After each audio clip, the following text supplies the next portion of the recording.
কারবালা হয়েছে না? 10ই মুহররমে না হয়ে কি 11ই মুহররমে হইতে পারতো না? 10 তারিখে হলো কি? রহস্য আছে। আশুরার দিনেই কারবালার যুদ্ধ হলো কেন? 9 তারিখে হতে পারতো, অন্য মাসে হতে পারতো, অন্য দিনে হতে পারতো, রমজানে হতে পারতো,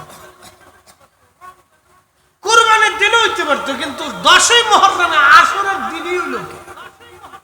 রহস্য আছে।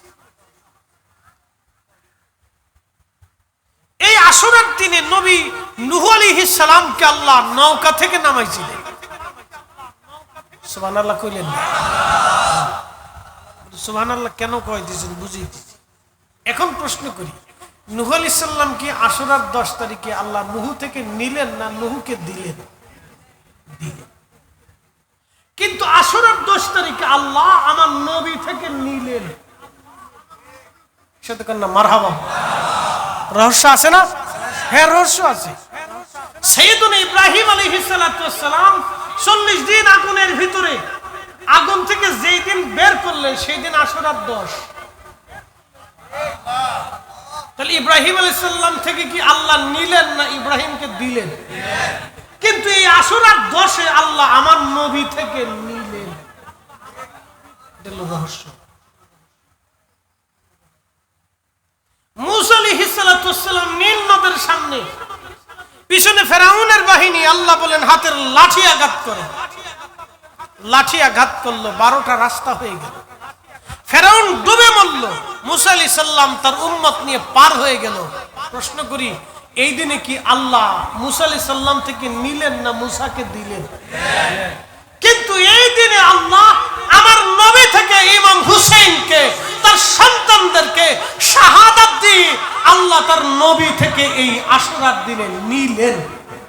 কথা ঠিক আছে কিনা? রহস্য ভেদ আছে, হাকিকত আছে। আল্লাহর প্রত্যেকটা কাজের মধ্যে হাকিকত আছে। তাহলে কিভাবে? কোরআন থেকে বুঝাচ্ছি। ওয়াতাফাক্কারুনা ফি খালকিস সামাওয়াতি ওয়াল আরদ, আসমান ও জমিনের ভিতরে যাহা আছে তোমরা তাহা নিয়ে ফিকির করো, চিন্তা করো, গবেষণা করো। মুসলমানরা করে? করে না। মুসলমানরা মানকে জীবে বিড়িটা নেই, উক্কাটা নেই, কেমনে ফান বানাইবো এটা করে। কিন্তু সৃষ্টি নিয়ে গবেষণা করেন যে এটা দিয়ে আল্লাহ কি করলো। এই বাচ্চারা আমার দিকে তাকাও, শয় না বাবা, মুসল্লি বালা সামনের কাতারে বই রয়েছে। এটা যে ম্যানেজ করা বিরাট বড় কষ্ট। ছাগলের ছোট ছোট বাচ্চা আছে না, এটি ধরে রাখা যায় না, তুফান। গরুর ছোট ছোট বাচ্চা আছে, তুফান। বিড়ালের ছোট বাচ্চা, ছোট ছোট যত বাচ্চা আছে, যত পশু পাখি মানব দানব জিন ফেরেশতা, ফেরেশতাদের তো নাই, জিনদের যত ছোট ছোট বাচ্চা আছে এটি ধরে রাখা যায় না, এটি তুফান। তো মানুষের আমাদেরও যারা বাচ্চা কাচ্চা আছে এটি ধরে রাখা যায় না, এটি তুফান। তুফান এটি যে বয়ে রয়েছে আমার 7 কপালের ভাগ্য। এটি যে বয়ে রয়েছে এটা আমার ভাগ্য।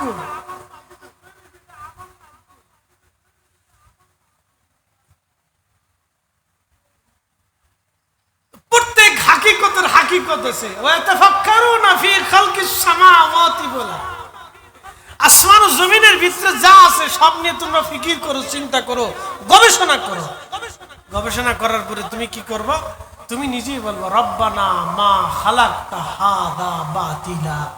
আল্লাহ, কোন কিছুই বেহুদা আপনি সৃষ্টি করেন নাই। তার মনে রাখবেন কোন ঘটনাই আল্লাহ বেহুদা ঘটায় নাই। আশুরাও আল্লাহ বেহুদা করাই নাই। বারাত আল্লাহ বেহুদা দেন নাই। জুমার রাতও বেহুদা দেন নাই। ঈদের দিনও বেহুদা দেন নাই। প্রত্যেকটা ধর্মীয় বিধান আল্লাহ কোন না কোন কারণে দিয়েছে। অতএব শাহাদা কারবালাকে যারা ছোট করে দেখবে ওরাই হলো এদেশের প্রকৃত আল্লাহর নবীর দুশমন। কথা বলেন ঠিক না?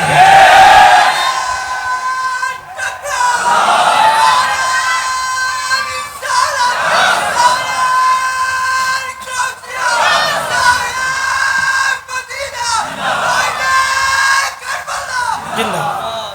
আল্লাহ আমাদেরকে সুহাদায়ে কারবালার মোহাম্মত দিয়ে দিলকে উজালা বানাই দিন বলেন পৃথিবীর কারো কথায় কান দিবেন না, পৃথিবীর কোন মৌলবীর কথায় কান দিবেন না। মক্কার ইমামও যদি বলে সুহাদা কারবালা কিছু না, তো ইমাম তালা। মনে রাখবেন, পৃথিবীর সমস্ত আলেম যদি বলে কারবালা কিছু না, সুহাদা কারবালা কিছু না, তো পৃথিবীর সব আলেম তালা। জোরে বলেন, জোরে বলেন। মনে রাখবেন, মনটা একদিকে, তামাম দুনিয়া ওনাদেরকে আমরা ভালোবাসি নবীর রক্তের কারণে। কথা ঠিক আছে কিনা? রাসূলের রক্তের কারণে। সাহাবায়ে কেরাম আমাদের সর্বোচ্চ সম্মানের জায়গা। ওনাদের কোন বিষয়ে আমরা কলম ধরবো না, কথাও বলবো না। কি কথা ঠিক আছে কিনা? মনে রেখে ওনাদের সম্মান অনেক ঊর্ধ্বে। যাদের প্রশংসা আল্লাহ নিজে কোরআন দিয়ে বলছে, জবান দিয়ে বলছে, তাদের বিরুদ্ধে কথা বলার দুঃসাহস আমাদের কলিজায় যেন কখনো না। মনে রেখে মনে রাখবে। প্রিয় উপস্থিতি হাজিরিন, মূল আলোচনায় ফিরে যাচ্ছি। এই যুবক এই তথ্য যখন দিল, বাদশা তখন তামাম ইয়ামানবাসীদেরকে ডাকলেন, ডেকে বিরাট বড় প্রান্তরে মাঠের মধ্যে জমা করলেন, শোলের মধ্যে চড়াইয়া। বাদশা আবার নিজে হাতে তীর ধনুক নিয়ে ওই বালকের আব্দুল্লাহ ইবনে তামিরের বুক লক্ষ্য করে তীর ছুঁড়ে মারলেন। আমার রবের নাম নিয়ে যখন তীর ছুঁড়ে মারলেন, তখন তীর যে আব্দুল্লাহ ইবনে তামিরকে শহীদ করে দিল। আব্দুল্লাহ ইবনে তামির যখন শহীদ হয়ে গেল, ওনার কপালের এখানে আঘাত লেগেছিল, আঘাতে তিনি শহীদ হয়ে গেলেন। শহীদ হয়ে যাওয়ার পরে ওই যে লক্ষ লক্ষ ইয়ামানবাসী সবাই বলে উঠল, আমরা এই বালকের রব আল্লাহর উপরে ঈমান আনলাম। লা ইলাহা ইল্লাল্লাহ, লা ইলাহা ইল্লাল্লাহ, লা ইলাহা ইল্লাল্লাহ, লা ইলাহা ইল্লাল্লাহ, লা ইলাহা ইল্লাল্লাহ। যখন এই কালেমা পড়ে সবাই মুসলমান হয়ে গেল, বাদশা ডাক দেখা, হায় হায় করলাম কি, মারতে চাইলাম একটা, কিন্তু জন্ম নিলে এখন হাজার হাজার লাখে লাখে। রাজা পৃথিবীরাজ চিন্তা করেছিল খাজা বাবা আজমিরিকে তারাই দিই, কিন্তু না, খাজা বাবা আজমিরি একা কালেমা পড়ল 90 লাখ মুসলমান। কথা বলেন ঠিক না? গরগোবিন্দ চেয়েছিলাম শাহজালাল আমিরকে জমিন থেকে তাড়িয়ে দিব, কিন্তু না, 360 আউলিয়া নিয়ে তামাম এই উপমহাদেশের রন্দে রন্দে কালেমার দাওয়াত দিলেন তিনি। লক্ষ লক্ষ মানুষ কালেমার দাওয়াত পেয়ে গেল। শুধু কি উনারা না, 12 আউলিয়া, 360 আউলিয়া, উত্তরে দক্ষিণে পৃথিবীর যেখানে আল্লাহর ওলিরা গেলেন, রাজা বাদশারা সবাই চেয়েছিল ওলিদেরকে মিটাই দিব না, কিন্তু আল্লাহ ওলিদের উসিলায় কালেমা দিয়ে দিলেন। আমি মালদ্বীপে গেলাম, একদিনে একসাথে শেখ ইব্রাহিম ইস্কান্দারি রাহিমাহুল্লাহর হাতে মালদ্বীপের প্রত্যেকটা মানুষ আজ থেকে 400 বছর আগে কালেমা পড়ে মুসলমান হয়ে গেলেন।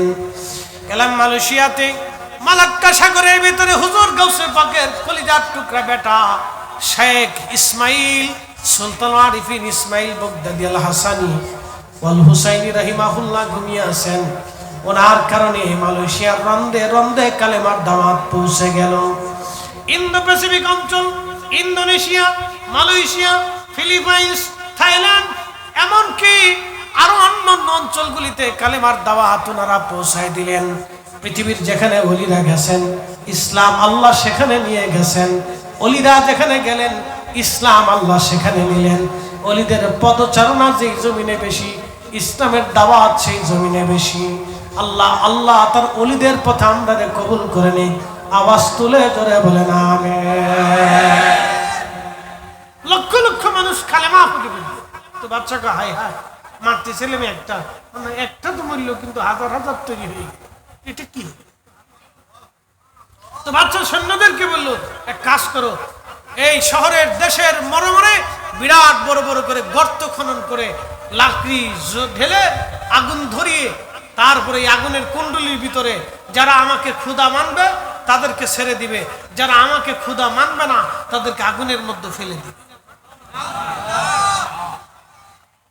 এইভাবে মারতে মারতে মারতে মারতে 20,000, একসাথে কোন আল্লাহু আকবার, 20,000 মানুষ সেই দিন আগুনের ভিতরে মরে, আগুনের ভিতরে ফালাইয়া 20,000 মানুষকে সেই দিন শহীদ করা হলো। 20,000 মানুষ এক দেখাতে কালেমা পড়ে নিল, ঈমান নিয়ে নিল, কবরে গেল। প্রিয় নবী বললেন, আল্লাহর মেহবুব নবী বললেন, সবার শেষে একজন নারীকে ধরে নিয়ে যাওয়া হচ্ছিল আগুনের দিকে। ওই নারীর কোলের মধ্যে ছোট্ট শিশু ধরে রাখা। মহিলা চিন্তায় পড়ে গেল, মহিলা নিজের সন্তান নিয়ে চিন্তায় পড়ে গেল, আমি মরে যাই, কিন্তু আমার বাচ্চাটা কে বাঁচবে, বাচ্চাটাকে কে বাঁচাবে? মহিলা ইতস্ততা করতেছিল, ছুটে পালানোর চেষ্টা করতেছিল, কিন্তু মহিলাকে টেনে টেনে বাচ্চা সহ আগুনের কাছে নিয়ে যাওয়া হলো। তখন এই ছোট্ট বাচ্চার জবান খুলে গেল, বাচ্চা ডাক দেখে, মা তুমি যে আগুনের কুণ্ডলীকে আগুন দেখো মা, সেটা আগুন না, সেটা আল্লাহর বেহেশতের বাগান। ওরে মা, এটা আল্লাহর বেহেশতের বাগান, তুমি ভয় পাও না মা, এটা জান্নাত মা, তুমি যেটা আগুন দেখো মা, সেটা আমি আগুন দেখি না মা, এটা বেহেশতের বাগান মা, এটা বেহেশতের বাগান। এই ঘটনাকে কেন্দ্র করে আমার আল্লাহ সূরা নাজিল করলেন, ওয়াস-সামাই যাতিল বুরুজ, বুরুজ বিশিষ্ট আসমানের কসম, বুরুজ বিশিষ্ট আসমানের কসম। আল্লাহ এই ঘটনাকে বলতে যে রব্বুল আলামিন আগে কসম করলেন, সামাই যাতিল বুরুজি ওয়াল ইয়াউমিল মাউউদ, কিয়ামতের কসম করলেন, হাশরের ময়দানের কথা বললেন আমার আল্লাহ, ওয়াশাহিদি ওয়া মাশহুদ, সাক্ষী বাদী বিবাদীর কথা আমার রব আল্লাহ বললেন। খুব মনোযোগ দিবেন।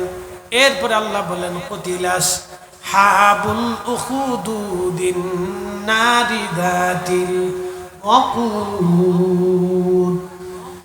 এই ঘটনা কি কওমদেরকে বলা হতো আসহাবুল উখদুদ। আসহাবুল উখদুদ যাদের আগুনের মধ্যে পুড়িয়ে পুড়িয়ে শহীদ করা হলো, জীবন দিল কিন্তু ঈমান দিল না, বেঈমানের সামনে তারা মাথা নত করলো না, তারা ঈমান দিল না, তারা জীবন দিল, শহীদ হয়ে গেল, কিন্তু মাথা নত করল না। প্রিয় উপস্থিতি, আল্লাহর নবী বললেন, তখন এই মহিলা আগুনের ভিতরে ঝাঁপিয়ে পড়ে আল্লাহর বেহেশত চলে গেল। ভাই আমার খুব মনোযোগ দেন। ওই আব্দুল্লাহ ইবনে তামিরকে দাফন করা হলো। দাফন করার বহু বছর পার হলো। কত বছর? নবীজি দুনিয়াতে আসার 70 বছর আগের ঘটনা বলতেছি, বেশি দিন না। প্রিয় নবী পৃথিবীতে আসার 70 বছর আগে, 50 বছর আগে হলো আসহাবুল ফিলের ঘটনা, আর 70 বছর আগে হলো আসহাবুল উখদুদের ঘটনা। দুই ঘটনাই কোরআনে লেখা হয়েছে, একটা সূরা বুরুজে, একটা সূরা ফিলে। মনে রেখেন, এই দুই ঘটনা ইয়ামানকে কেন্দ্র করে। এই জন্য নবীজি মাঝে মধ্যে বলতেন, আল ঈমানু ফিল ইয়ামান, যদি ঈমান দেখতে চাও তো ইয়ামানের দিকে তাকাও। ওই ইয়ামানের ভিতরে ওয়াসাল কারনি রাদিয়াল্লাহু আনহুর জন্ম। একসাথে বলবেন না মারহাবা। ইয়ামানিদেরকে নবী পছন্দ করতেন, ইয়ামানি চাদর পছন্দ করতেন। আপনি আরবে গেলে দেখবেন ইয়ামানিদের ব্যবহার, আচার আচরণ খুব সুন্দর, খুব চমৎকার। ওদের হোটেলে গেলে খাইতে বললে ওরা আপনার সাথে হাসি খুশি দিয়ে খুব সমাদর করে খাওয়াবে। দোকানে কিছু কিনতে গেলে আপনারা হাসতে হাসতে, খুব আদর করতে করতে আপনাকে বিক্রি করবে। ওরা খুব চমৎকার ব্যবহার, খুব সুন্দর ব্যাপারই আমাদের। তো মনোযোগ দেন।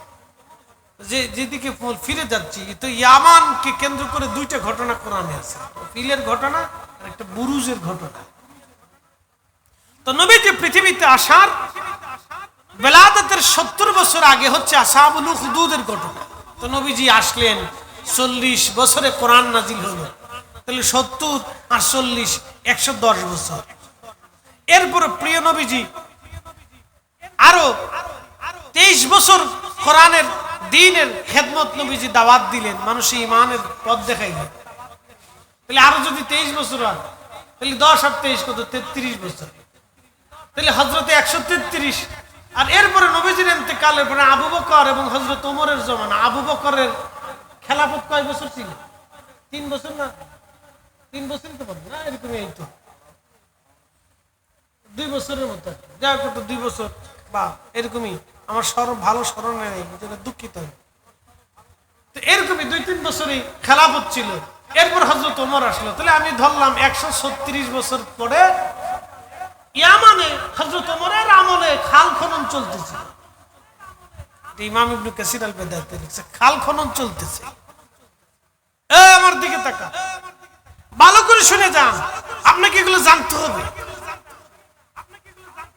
খাল খনন চলতেছে ঠিক এমন সময়ে সাহাবীরা যখন খাল খনন করতেছে, খাল খনন করার সময় মাটি উঠানোর পরে দেখে একটা তাজা লাশ মাটির নিচে।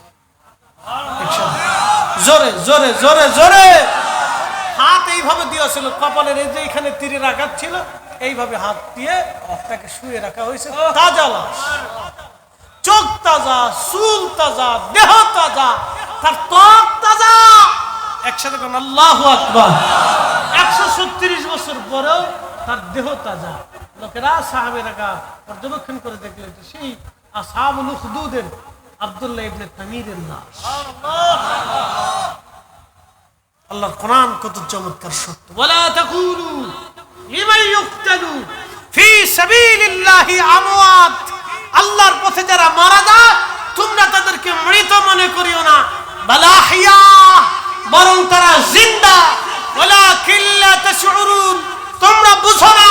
তাহলে আমাদের হুসাইন, আমাদের হাসান রওজা মুবারকে জিন্দা, শুহাদায়ে কারবালা রওজা মুবারকে জিন্দা, শুহাদায়ে উহুদ রওজাতে জিন্দা, শুহাদায়ে বদর রওজাতে জিন্দা, শুহাদায়ে মুতা রওজাতে জিন্দা, শুহাদায়ে খান্দাক রওজাতে জিন্দা।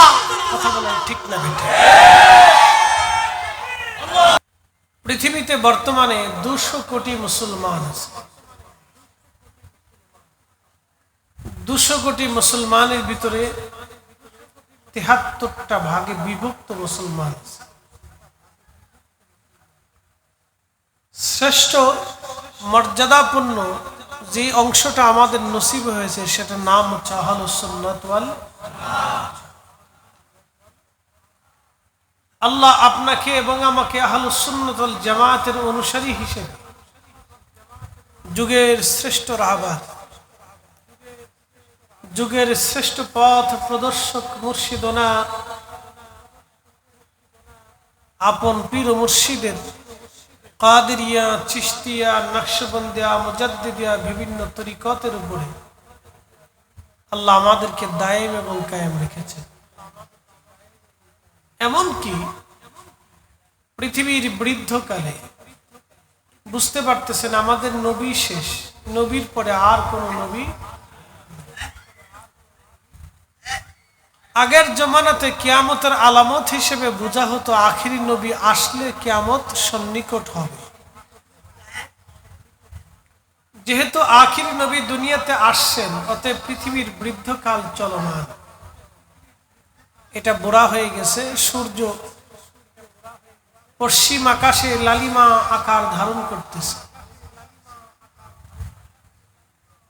প্রিয় নবীজি কিয়ামতের 75 হাদিসের মতান্তরে 85টা আলামতের কথা নবীজি বলে গেছেন।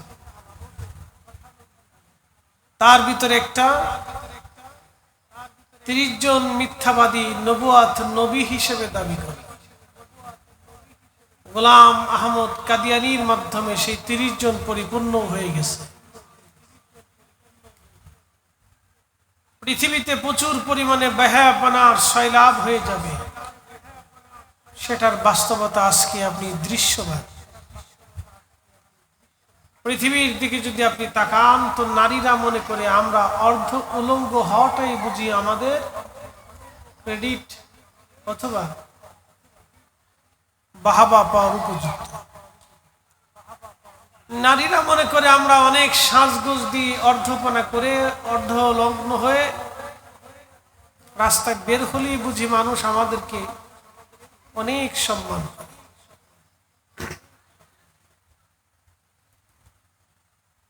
ব্যভিচার এবং জেনা সহজ হয়ে গেছে, বিবাহটা কঠিন হয়ে গেছে।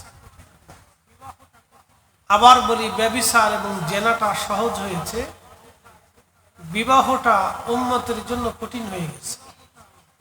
এগুলি কিয়ামতের আলামত। তালাকের সংখ্যা পৃথিবীতে বাড়বে, বহু পরিমাণে তালাক সংখ্যা বেড়ে যাবে। ডিভোর্সি নারীর সংখ্যা পৃথিবীতে বেড়ে যাবে। ন্যায় বিচার দুনিয়ার থেকে উঠে যাবে। তার বাস্তবতা হচ্ছে দুনিয়ার বর্তমান সেকুলার সিস্টেমে যে বিচার ব্যবস্থা, মূলত এখানে কোনো ন্যায় বিচারই নেই। আবার বলি, বর্তমান সেকুলার সিস্টেমে যে বিচার ব্যবস্থা, এই বিচার ব্যবস্থায় পৃথিবীতে কোনো ন্যায় বিচার নেই। ইসলাম ইনসাফ দেওয়ার জন্য আল্লাহর কোরআন ও রসুলের সুন্নত আমাদের ভিতরে জিন্দা করে গেছে। এটাই মূলত ইনসাফ ছিল, আদল ছিল। ইসলামের আইন ব্যবস্থাকে বাদ দিয়ে সেকুলার আইন ব্যবস্থা সারা পৃথিবীতে প্রতিষ্ঠিত হয়েছে। বিচার ব্যবস্থা দুর্বল হওয়ার কারণে শুধু বাংলাদেশ না, পৃথিবীর বিভিন্ন জায়গায় অন্যায়, অশ্লীল কাজ, অন্যায় কাজ পৃথিবীতে বেড়ে গেছে।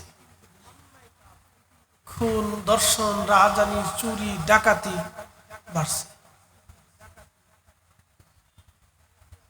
প্রিয় উপস্থিতি, খুব মনোযোগ দিবে। এরকম বহু কিয়ামতের আলামত নবীজি আমাদের মাঝে দিয়ে গেছেন, সেইগুলি বর্তমানে দৃশ্যমান দেখা যাচ্ছে। আল্লাহ এই পৃথিবীর বৃদ্ধকালে আপনাকে এবং আমাকে হেদায়েতের বাণী দিয়ে আখিরি নবী, শ্রেষ্ঠ নবীর উম্মাত হিসেবে আল্লাহ মঞ্জুর করেছেন। সেই জন্য আল্লাহর আসমানে আওয়াজ তুলে শুকরিয়া আদায় করে বলেন আলহামদুলিল্লাহ।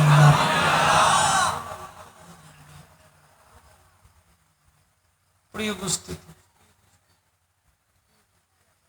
পবিত্র শুহাদায়ে কেরামের স্মরণে আজকের মাহফিল।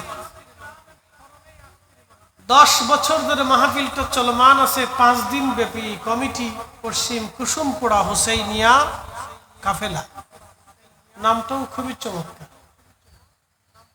পশ্চিম কুসুমপুরা হুসাইনিয়া কাফেলা, এই কাফেলা এই ইন্তজাম করেছে।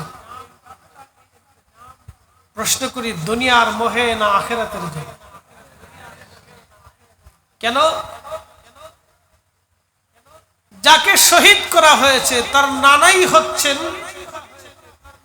কিয়ামতের ময়দানে মাকামে মাহমুদের অধিকারী একমাত্র উনি। একসাথে বলা যাবে আল্লাহু আকবার। যাকে শহীদ করা হয়েছে পবিত্র আশুরার দিনে, তার নানা হচ্ছেন হাউজে কাউসারের একমাত্র কিয়ামতের ময়দানের মালিক। চিৎকার মেরে বলেন আল্লাহু আকবার। আফসোসেরও সত্য, হতভাগা এ জাতি, এ জাতির কিছু আলে। এটা মুহাম্মদ ইবনে আব্দুল ওয়াহাব নজদি ব্রিটিশদের বানানো সেই নিজের মন গড়া মতবাদ দিয়ে মুসলিম মিল্লাতকে খেলাফত থেকে দূর করিয়ে ছোট ছোট রাষ্ট্রে যিনি মুসলমানদেরকে ভাগ করেছিলেন, তার নাম মুহাম্মদ ইবনে আব্দুল ওয়াহাব নজদি। মুসলমানদের ভিতরে নতুন এক ফেরকা সৃষ্টি করে সারা পৃথিবীর মুসলমানদেরকে ডিভাইডেড করে দেওয়া হবে। তার নাম মুহাম্মদ ইবনে আব্দুল ওয়াহাব নজদি। এই নজদিবাদের মাধ্যমে পৃথিবীতে ভয়ঙ্কর একটা ফিতনা সারা পৃথিবীতে আসলো, সেটার নাম হচ্ছে লা মাযহাবি আহলে হাদিস। এই ফিতনা আমাদেরকে শিখাচ্ছে কারবালার ইমাম হাসান হুসেনের শাহাদাতটা আশুরার সাথে সম্পর্কিত না। এটা একটা বিচ্ছিন্ন ঘটনা, একটা যুদ্ধের ঘটনা। বিশেষ এক কারণে তেনারা যুদ্ধে নিহত হয়েছেন, শহীদ হয়েছেন, মারা গেছেন। এটা নিয়ে আমাদের এত মাতামাতির কিছু নেই। বুঝতে পারছেন? কি বুঝলেন আপনারা? তাদের এই মতকে আবার গ্রহণ করেছে বাংলার লক্ষ লক্ষ মুসলমান। এই আমার দিকে তাকান, মনে রাখেন কারবালার ময়দানে কিন্তু ইয়াজিদের পক্ষেও 22,000 সৈন্য ছিল। এখনো কি নাই? একসাথে বলেন নাই। এখন এই মতাদর্শের জন্য লক্ষ লক্ষ যুবকরা কাজ করতেছে। কিসের নেশায়, কিসের আশায়, কি জন্য কাজ করে জানি না। তাদেরকে শেখানো হয়েছে সহিহ হাদিস, শুধু বাক্য একটাই, বুঝাই দিল এটাই সহি, বাদ বাকি যা আছে সব জাল হাদিস আর জয়ীফ হাদিস, ওরাই খালি সহি। বুঝতে পারছেন? আমাদের দেশের কিছু সুদী সাধারণ শিক্ষিত যুবকগুলি তারা চাইলো যে আমরা ধর্মের অনুশাসনে, ধর্মের বিধানে পথ চলতে চাই। বাস ওরা ওদের প্রতি আকৃষ্ট হয়ে ধর্ম বুঝতে যাইয়া আজকে অধর্ম নিয়ে দিন শিখতে যে বেঈমান হয়ে কবরে যাওয়ার উপক্রম হয়েছে। এই আসতে বলেন, যারা বলে দিন শিখতে যে, ঈমান নিতে যে বেঈমান হয়ে কবরে যাওয়ার উপক্রম হয়েছে। এই কথা যখন আমরা বলি তখন আমাদেরকে একটা শব্দ অস্ত্র দিয়ে ঘায়েল করার চেষ্টা করে, পারমাণবিক বোমার মতো, তোমরা বেদাতি। আস্তে কোনকে যারা বলে এটা কিন্তু মারাত্মক অস্ত্র। আপনি যতই সহজ ভাবে নিচ্ছেন, বিষয়টা কিন্তু সহজ না। এই আধুনিক মিডিয়ার যুগে ওরা আমাদেরকে মানুষের সামনে ভিলেন বানাইয়া প্রচার করে দিল আমরা বেদাতি। আমরা বেদাতি। প্রিয় উপস্থিতি,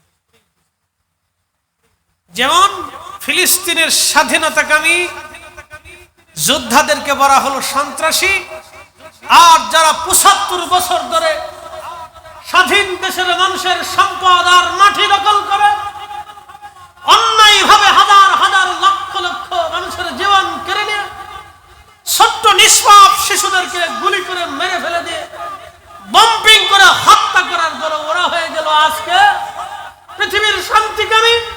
আর যারা শান্তির জন্য, জমির জন্য, অধিকারের জন্য, ন্যায়ের জন্য লড়াই করতেছে তারা হয়ে গেছে সন্ত্রাসী, চোর হয়ে গেছে আজকে শাসক, আর গেরস্ত হয়ে গেছে আজকে অপরাধী, উদরপিণ্ডি বুধর গারে।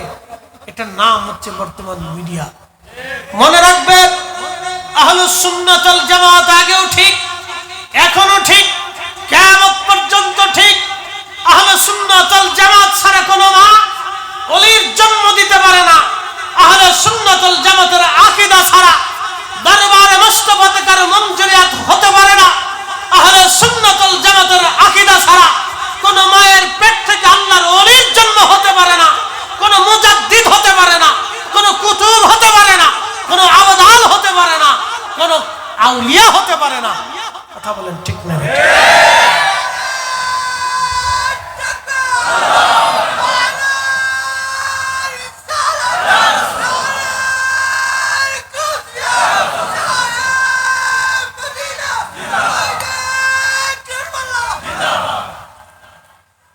আমরা ওদের দৃষ্টিতে হয়েছি বেদাত।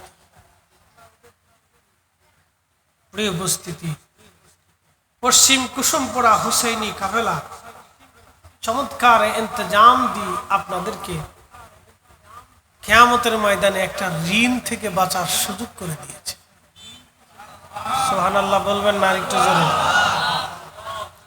আজকের এই মজলিসটা হতো না যদি ইমাম হুসেইন শহীদ না হতে। আল্লাহি বিল্লাহি তাল্লাহি মাহফিলে বসে বলতেছি, আজকের এই মাহফিলে বসে আমার বক্তব্য হতো না যদি উনি শহীদ না হতেন। সারা পৃথিবীতে লক্ষ লক্ষ মসজিদের মিম্বারে দাঁড়িয়ে খতিব মুয়াজ্জিন ইমাম বক্তারা দাঁড়িয়ে হকের আওয়াজ দিতে পারত না যদি উনি শহীদ না হতেন। হয়তো কোরআনের তাফসীর ভিন্নভাবে হতো, অথবা ফিকহের মাসালা ভিন্নভাবে চলে যেত, অথবা হাদিসের শিক্ষা ভিন্নভাবে হয়ে যেত, অথবা পৃথিবীতে মিথ্যার জয়গান হতো। সারা জীবন কিয়ামত পর্যন্ত উম্মত মিথ্যার সামনে মাথা নত করে পড়ে থাকতো। উনি কিয়ামত পর্যন্ত উম্মতকে মিথ্যার বিরুদ্ধে হকের পক্ষ নিয়ে শির উঁচু করে দাঁড়িয়ে থাকা শিখিয়ে দিয়ে গেছেন। কথা বলেন ঠিক না? ওনার ঋণ শেষ করার মতো সুযোগ আমাদের আছে? হুজুরে মাহফিল কেন? মাহফিল তো হচ্ছে ওনার এই হকের ঋণ আদায় করার চেষ্টা। কি কথা ঠিক আছে কিনা? ওনার এই ঋণ আদায় করার চেষ্টা।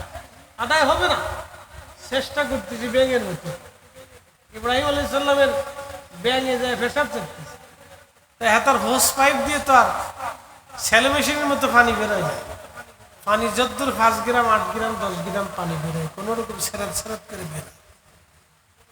আল্লাহ তো জানে যে ব্যাঙে কিতা করে, ডাক দেখে ব্যাঙ কিতা করে, আল্লাহ পেশাব চাইতেছে কি জন্য? আল্লাহ সবই জানে। কি জন্য ছাড়া? তাহলে ইব্রাহিম তোমার খলিলের আগুন নিভাই, তোমার এই পেশাবে কি আগুন নেবে? বলে রব্বি আমি জানি আমার পেশাবে আগুন নেবে না, তো পেশাব কেন ছাড়ো? বলে কিয়ামতের কঠিন মাঠে কোটি কোটি মাখলুকের ভিড়ে তুমি যেই দিন ডাক দিবা ব্যাগ আমার খলিলকে আগুনের মধ্যে ফালানোর পরে তোমাদের ভূমিকা কি ছিল রব্বি, সেই দিন আমি জবাব দিতে পারবো আমার সামান্য পেশাব ছেড়ে দি আমি তোমার খলিলের আগুন নিভানোর জন্য চেষ্টা করেছিলাম।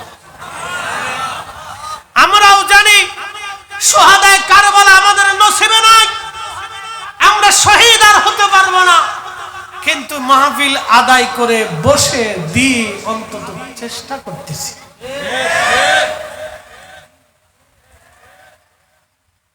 এই জন্য এটা আমাদের চেষ্টা।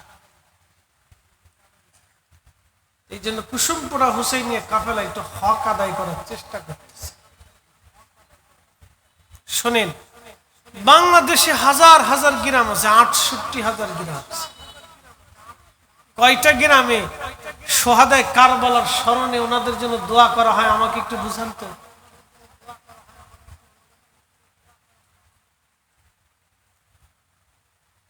বাংলাদেশের বহু মসজিদে এই মুহররম মাসে ওয়াজ হয়েছে, বহু মসজিদে এই মুহররম মাসে ওয়াজ হয়েছে। হুসাইনের শাহাদাতের ব্যাপারে ইয়াজিদ দায়ী ছিল না, এটা ওয়াজ হয়েছে বাংলাদেশের বহু মসজিদ। মসজিদ কমিটির দায়িত্ব কি ছিল? ওই হুজুরের জুতা দিয়ে বাইরে গিয়ে স্টেজ থেকে নামা। আসতে বলেন, যারা বলেন। কিন্তু মুসল্লিরা পারছে?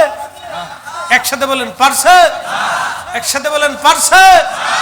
যার নানার দেওয়া দিন, যার নানার দেওয়া কালেমা, যার নানার দেখানো ঈমান, যার নানার দেওয়া কোরআন, যার নানার দেওয়া শরীয়ত, যার নানার দেওয়া ইসলাম, যার নানার দেওয়া দিন কালেমা পেয়ে মসজিদ পেয়ে, যার নানার দেওয়া মিম্বার পেয়ে ওই মিম্বরে দিয়ে রহমতের নবীর নাতের বিরুদ্ধে যারা কথা বলে, রহমতের নবীর দুশমনের পক্ষে যারা কথা বলে, সেই সমস্ত খতিবরা ইমামরা ওই মসজিদে বহাল তবিয়ত রাখে, তার মানে বোঝা গেল ওই মসজিদের মুসল্লি আর কমিটি সবকটি ইয়াজিদের অনুসারী। এই কথা যখন আমরা বলি তখন কয় তোমরা বেদাতি, আমরা বেদাতি, তোমরা বেদাতি মাজার পূজারি, তোমরা দিনের বুঝো কি? আমরা দিনের কিছু বুঝি, সব বোঝা উন্ডাই বুঝে, বুঝতে পারছি? আমরা দিনের কিছু বুঝি। সোরের মার বড় গলা একটা কথা বলে না? কি কথা কর না? সোরের মার অবস্থা। মাকালের ফল দেখতে ভালো, উপরে লালি ভিতরে কালো। মাকাল ফল চিনি না? চট্টগ্রামে কি করে খাইন্দে ফল, কাইন্দে ফল, কাইন্দে ফল, সিলেটেও খাইন্দে ফল, আবার ফরিদপুরে মাকাল ফল। মাকালের ফল দেখতে ভালো, উপরে লাল নীল ভিতরে কালো, ওরে সারা জীবন এমনি গেল দয়াল, খাইতে আমরা পারলাম না। যার ভিতরে নাই রসুলের প্রেম, তার সাথে ভাব রাইখো না।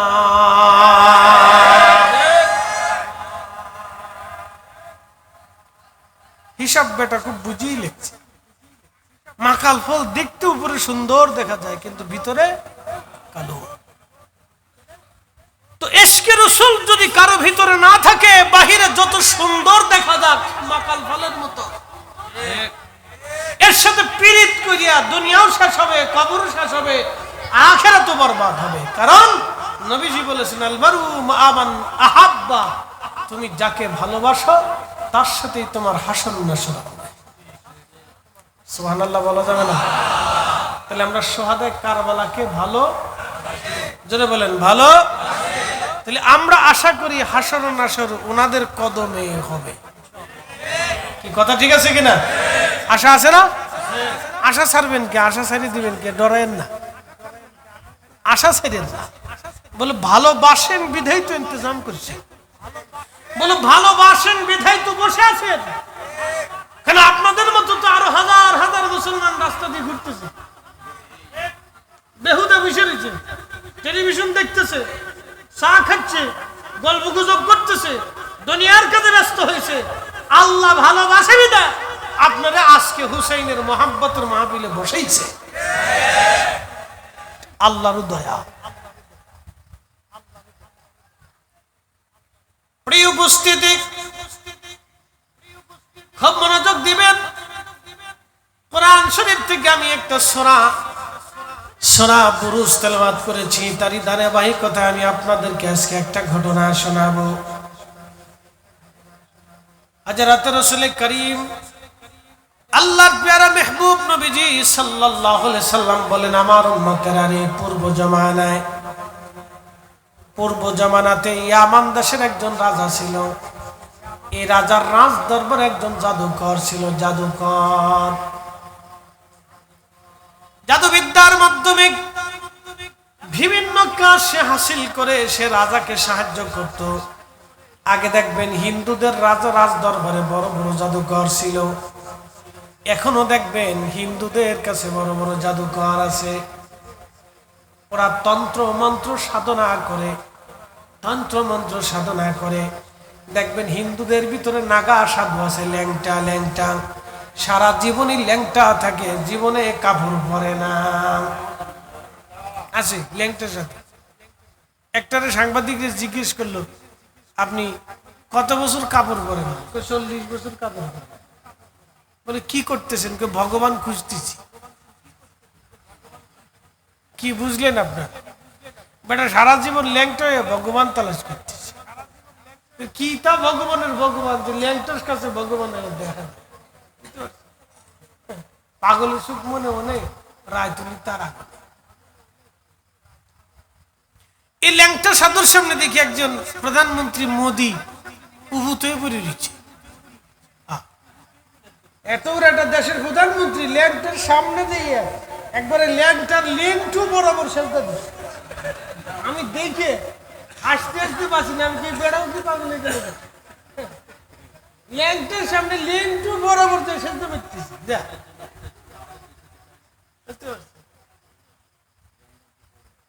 আমাদের দেশের মিয়া সামনে তো কয়দিন মন্দিরের সামনে খাড়ায় কয়দিন লাঠি সুতা নিয়ে পাহারা দিচ্ছে। এই কথা কর না কেন? সুবিধাবাদ জিন্দাবাদের বাংলা, বুঝতে পারছেন? বাংলাদেশের পাবলিক কেমন পাবলিকের পাবলিক, বৃষ্টি যেদিক দিয়ে ছাতা এদিক দিয়ে ঘুরে দেয়। শোনেন, ইসলাম নিরাপদ হলো অলিদের কাছে। কি কথা কর না? ইসলাম নিরাপদ কাদের কাছে? একসাথে বলেন, কাদের কাছে? ইসলাম নিরাপদ ছিল অলিদের কাছে, আছে অলিদের কাছে, থাকবে ইসলাম নিরাপদ অলিদের কাছে। কথা বলেন ঠিক না বেটা? আমরা যত বেদাতি সাদাতি জামলে তাই করি। ও ছাতা আমাদের কিছু আসে যায় না, আমরা বুঝি।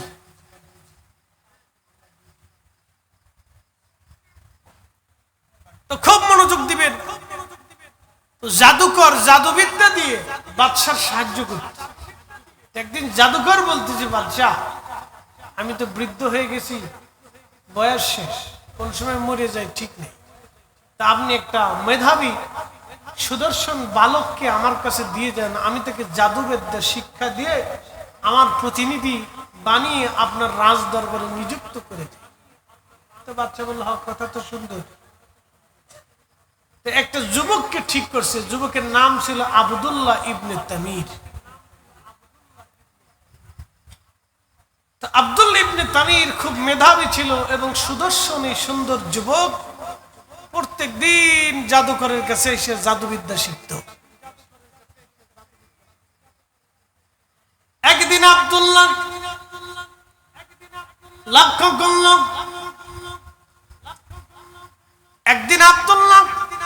লক্ষ্য করতেছে রাস্তা দিয়ে যাওয়ার সময় একটা গির্জা দেখা যায়। এই গির্জার ভিতরে বসে বসে একজন পাদ্রী কিসের যেন দাওয়াত দেয়, কি কথা যেন বলে। বহু মানুষ তার গির্জার মধ্যে বসে বসে পাদ্রীর কথাগুলি শোনে। তখন হযরত ঈসা রুহুল্লাহ আলাইহিস সালামের শরীয়ত চলমান ছিল।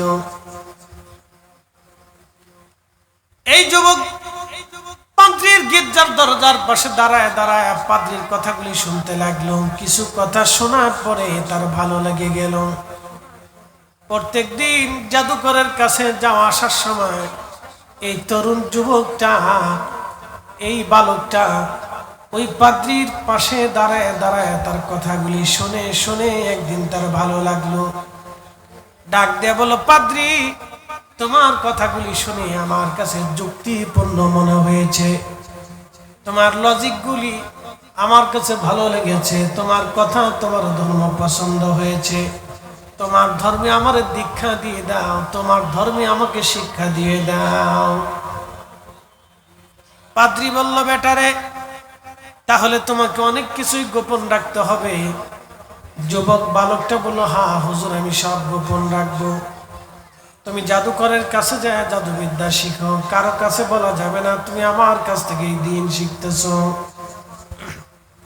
প্রত্যেক দিন জাদুকরের কাছে যাওয়ার সময় কিছু সময় আমারে দিয়ে যাবা, আবার জাদুকর থেকে বাড়ি ফেরার সময় আমার কাছেই তুমি কিছু সময় দিয়ে যাবা। এইভাবে একদিন চলতে চলতে চলতে চলতে ওই বালকটা দেখতেছে রাস্তার মাঝখানে বিরাট বড় একটা বাঘ বসে আছে। ওই বাঘ দেখে এলাকার মানুষ দৌড়ে দৌড়ে পালিয়ে পালিয়ে যাচ্ছিল।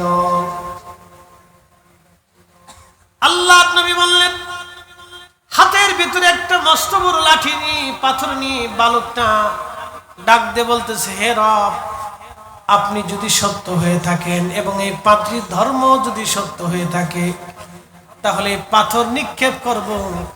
এই পাথরের আঘাতে যদি বাঘ মরে যায় তাহলে বুঝবো আপনি রব আল্লাহ একা, আপনি রব সত্য এবং আপনার দেওয়া ধর্মটাও সত্য।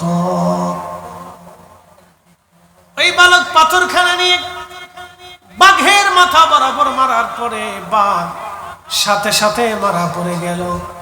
বাঘ মরেছে, বাঘ মরেছে কথা শোনার পরে ওই বালকের পরিচয় সারা এলাকায় জানাজানি হয়ে গেল। সারা অঞ্চলে ওই বালকের নাম ছড়িয়ে গেল যে আব্দুল্লাহ ইবনে তামিরের মাধ্যমে বাঘ মারা গেছে, সে বাঘ হত্যা করছে। সারা দেশে যখন জানাজানি হয়ে গেল তো একদিন ওই বালক এসে পাদ্রীকে বলতেছে, হুজুর ইসমে আজম আমার শিখাই দেন। পাদ্রী বলতেছে, বেটা ইসমে আজম তো খুব কঠিন নাম, তুমি এর ওজন সহ্য করতে পারবে না, তোমার বয়স কম। শোনেন, সবকিছুর একটা বয়স আছে। 15 বছরের এক যুবকরা যদি বাংলাদেশের প্রধানমন্ত্রী বানায় দেন তাহলে বাংলাদেশ শেষ।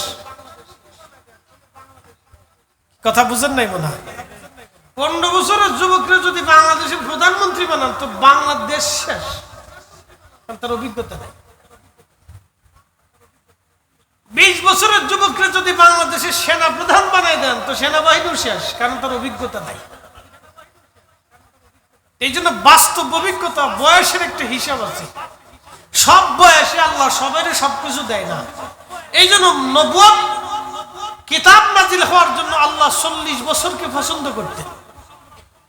অলিদের অলিত্ব দেওয়ার সময় আল্লাহ বহুদিন পর্যন্ত গবেষণা রিসার্চ করে সাধনা করে পরে যখন যোগ্য হয়ে যায় তখন আল্লাহ তাদেরকে বেলায়েত দিয়ে যাও এবার হেদায়েতের বাণী শুনাইতে থাকো।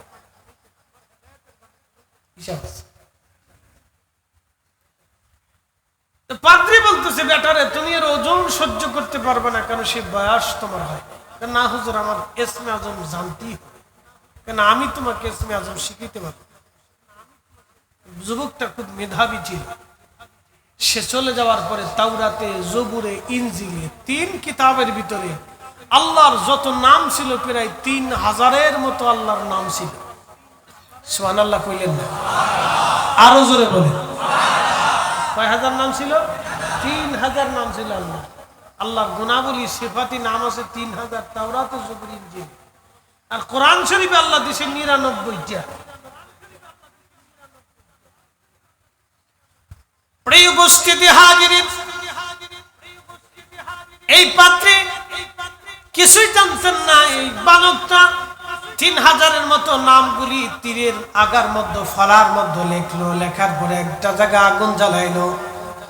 আগুন জ্বালাইয়া এই বালক প্রত্যেকটা তীর আগুনের মধ্যে ছুঁড়ে মারতে লাগলো। সব তীর আগুনের মধ্যে পড়ে গেল, কিন্তু ইসমে আজম খচিত যেই নাম, ওই তীর বারবার আগুন থেকে লাফিয়ে বের হয়ে চলে আসতে লাগলো।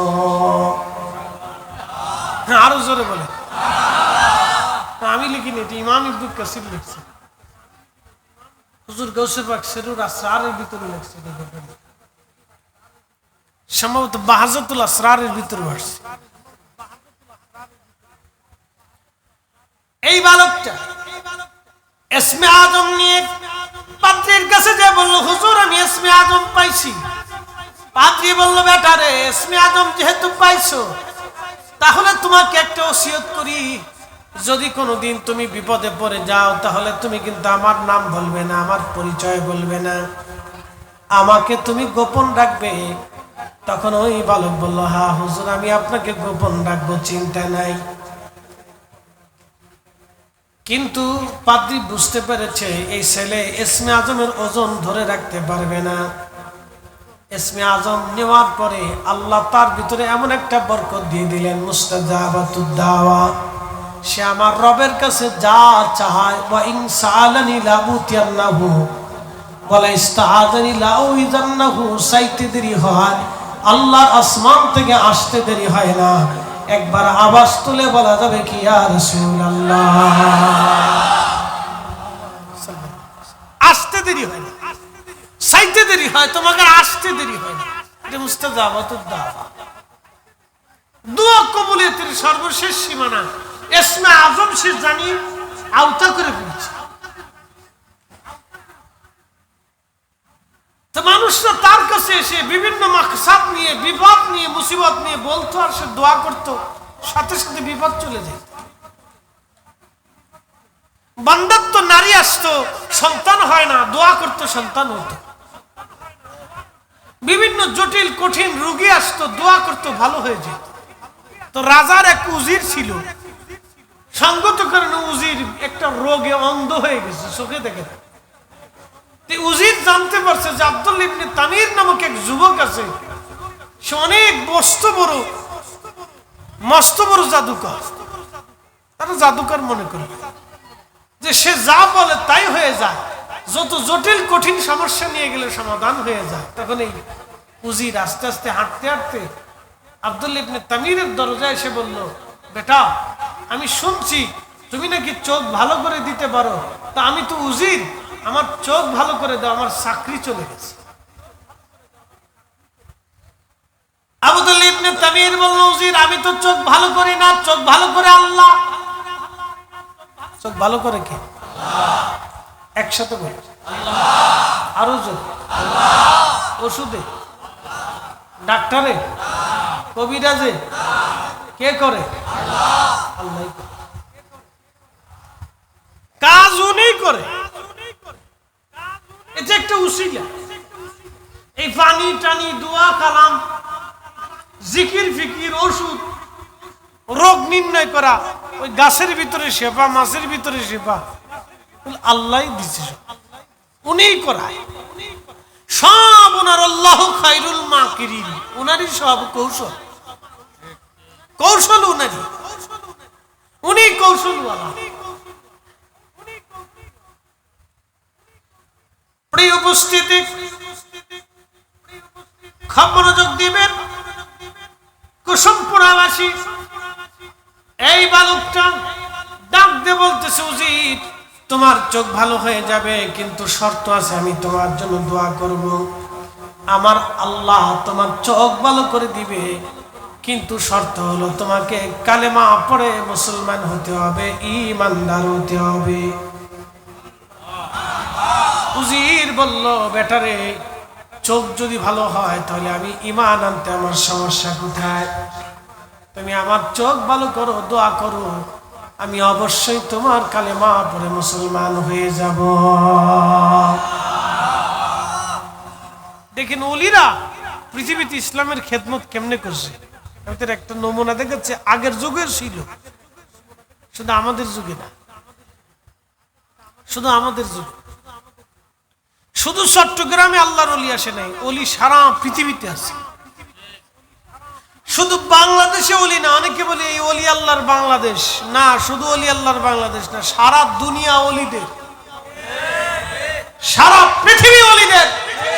আরে ওলি যদি না থাকে তো পৃথিবী ধ্বংস হয়ে যাবে। ওলি না থাকলে আল্লাহর আকাশ থেকে বৃষ্টি বন্ধ হবে, সমুদ্রের জোয়ার বন্ধ হয়ে যাবে, নদীর প্রবাহ থেমে যাবে, ঝর্ণা বন্ধ হয়ে যাবে, পৃথিবী মরুভূমিতে পরিণত হয়ে যাবে, ফসল ধ্বংস হয়ে যাবে, মানব জাতি শেষ হয়ে যাবে, পৃথিবীতে দুর্ভিক্ষ নেমে আসবে, সূর্যের আলো বন্ধ হয়ে যাবে।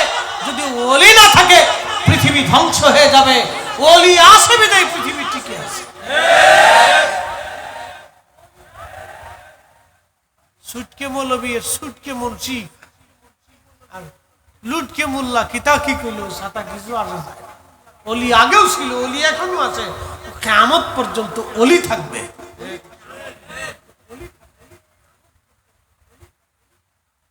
খুব মনোযোগ দিবে। আব্দুল্লাহ ইবনে তামিম দোয়া করলেন, চোখ ভালো হয়ে গেল। উজির কালেমা পড়ে মুসলমান হয়ে রাজ দরবারে ফিরে গেল। তো বাদশা বলতেছে, উজির চোখ কেমনে ভালো হলো? বলে আল্লাহ ভালো করছে। জোরে কর, কে ভালো করছে? এ বাচ্চারা, চোখ ভালো কে করছে? জোরে বলো বাচ্চারা, জোরে বলো, কে ভালো করছে? আমাদেরকে শিখেই তো, তৌহিদ বুঝেই তো, সালাত বুঝেই তো, বুঝতে পারছেন? প্রত্যেকটা বাচ্চা মায়ের কোল থেকে শিখে, পরিবেশের মাধ্যমে শিখে। আপনি বিদ্যা যত শিখান, বিদ্যা শিখাইলে মানুষ হয় না। যদি বিদ্যা শিখাইলে মানুষই হয়তো, তাহলে সচিবের মা, প্রফেসরের মা, মাস্টারের মা, কানাডান প্রবাসীর মা মহিলার 7 দিন ঘরের মধ্যে পৌঁছে গেছে, সন্তানরা জানেই না যে মা মহিলার শেষ হয়ে গেছে। কি কথা কন না? লেখাপড়া করলে মানুষ মানুষ হয় না। মানুষ মানুষ হয় পরিবার, সমাজ, রাষ্ট্রের মধ্যে, পরিবেশের মধ্যে। আপনি যাই দেখেন ইউরোপিয়ান মেয়েরা ছোটকাল থেকে হাফ প্যান্ট পরতে পরতে ওইরকমই বড় হয়েছে। আমাদের মেয়েদেরকে ইউরোপে নিয়ে যদি বলেন হাফ প্যান্ট পরো, পড়তে পারবে? পারবে না, কারণ ও ওইভাবে পরিবেশে বড় হাফ প্যান্ট পরতে পারবে। বুঝতে পারছেন? কিছু কিছু মেয়েরা দেখবেন ও উন্না ছাড়াই রাস্তা দিয়ে ঠ্যাং ঠ্যাং ঠ্যাং ঠ্যাং ঠ্যাং ঠ্যাং করে হাঁটতেছে। আবার কিছু পরিবারের মেয়েরা আছে মরে যাবে তো বুরকা ছাড়া রাস্তায় বেরোবে। কথা ঠিক আছে কিনা? পরিবেশ, পরিবার, সমাজ, পরিবার থেকে অনেক কিছু শিখে, শিখেই তো মনোযোগ দিয়ে। আব্দুল্লাহ ইবনে তামিম উজির বলতেছে, বাদশা আল্লাহ চোখ ভালো করেছে। বাদশা কয়, আল্লাহ কেডা? বলে তোমারও রব, আমারও রব, তিনি तमाम জগতের রব, যিনি সূর্য উঠায়, সূর্য ডোবায়, জীবন দেয়, মৃত্যু দেয়, হায়াত দেয়, রিজিক দেয়, তিনি সেই রব আল্লাহ। বাদশা কর আমি ছাড়া তো আর কোনো খোদা নাই দুনিয়া, আমি তো খোদা। বাচ্চা নিজের খোদা মনে করত। আগের রাজা বাচ্চারা নিজেদেরকে খোদার মতো মনে করত। এই যুবকরা ভালো করে শুনে যাও, বাংলাদেশের জমিদাররা আগে ওই মালয়ের হিন্দু জমিদাররা ওদের বাড়ির সামনে দিয়ে মানুষ জুতা পাই দিয়ে হেঁটে যেতে পারতো না। এই কি কথা কর না, ওদের অত্যাচার এত ভয়াবহ ছিল, সুন্দরী নারী ওদের বাড়ির সামনে দিয়ে যেতে পারতো না। ওদের এরিয়ার ভেতরে কোনো সুন্দরী নারী থাকলে আগে তারা ভোগ করত। এই জালেমের জুলুম এই জমিন থেকে চিরদিনের জন্য বিদায় নিয়েছে। আগের রাজা জমিদাররা মানুষের সাথে অন্যায় করত, মানুষের সাথে জুলুম করত, প্রজাদের রক্ত চুষে খাইত। ওই কথা বলেন না, যেন জমিদার বাড়ি ফাইলে আগে পেশাব করবে। জমিদার বাড়ি দেখলে আগে যে একটু পেশাব করে যে তোর বাড়ি পেশাব করে দিতাম। তোরা মানুষের রক্ত চুষে খেয়েছিস, তোর বাড়ি একটু পেশাব দিয়ে গেল।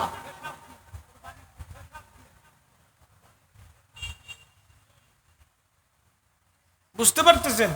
জমিদাররা মুসলমানদেরকে গরু কুরবানি করা দূরের কথা, বাড়ির সামনে দিয়ে জুতা পাই দিয়ে হাঁটতে দিত না। ওরা এখন ভারতে একটু মাথা ছাড়া দিয়ে উঠছে, দেখেন মুসলমানদেরকে ধরে পিটাচ্ছে। সেদিন দেখলাম এই ভারতের উত্তরপ্রদেশ না বিহারে যেন 3 মহিলা গরু বলে গরু রান্না করছে, মহিলা ধরে নিয়ে চলে গেছে। গরু রান্নার অপরাধে মহিলাদেরকে ধরে নিয়ে বাস জেলখানায় হাজতের ভিতরে ঢুকাই দিচ্ছে। বুঝতে পারছি? আমাদের দেশে হিন্দুরা তো মারকলের মধ্যে ঘুমায়। কি কথা কর না, মারকলে ঘুমায় না?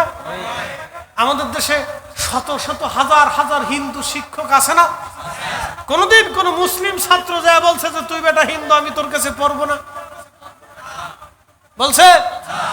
আমার ঘরেই তো আমার মেয়েদেরকে হিন্দু ইংরেজি টিচারে ওদেরকে ইংরেজি শিখায়। কোনদিন তো আমি বলি নাই যে আপনি হিন্দু আপনার আমার ঘরে ঢুকতে পারবেন না। সে আসতেছে, সে পড়াচ্ছে, সে বলতেছে যার যার ধর্ম সে পালন করুক, সমস্যা করতেছে, সে তার ধর্ম পালন করে। আমি তো সাম্প্রদায়িকতা করি নাই, আমি একজন আলেম, এত বড় বক্তা, কোরআন হাদিস শিখার পরও তো আমি আমার দরজা থেকে তাকে বের করে দিই। আর ওরা ভারতে একটু পয়সা করি হয়েছে, এখন একটু অস্ত্র শস্ত্র হয়েছে, সৈন্যবাহিনী হয়েছে, পারমাণবিক বোমা 2টে বানাইছে।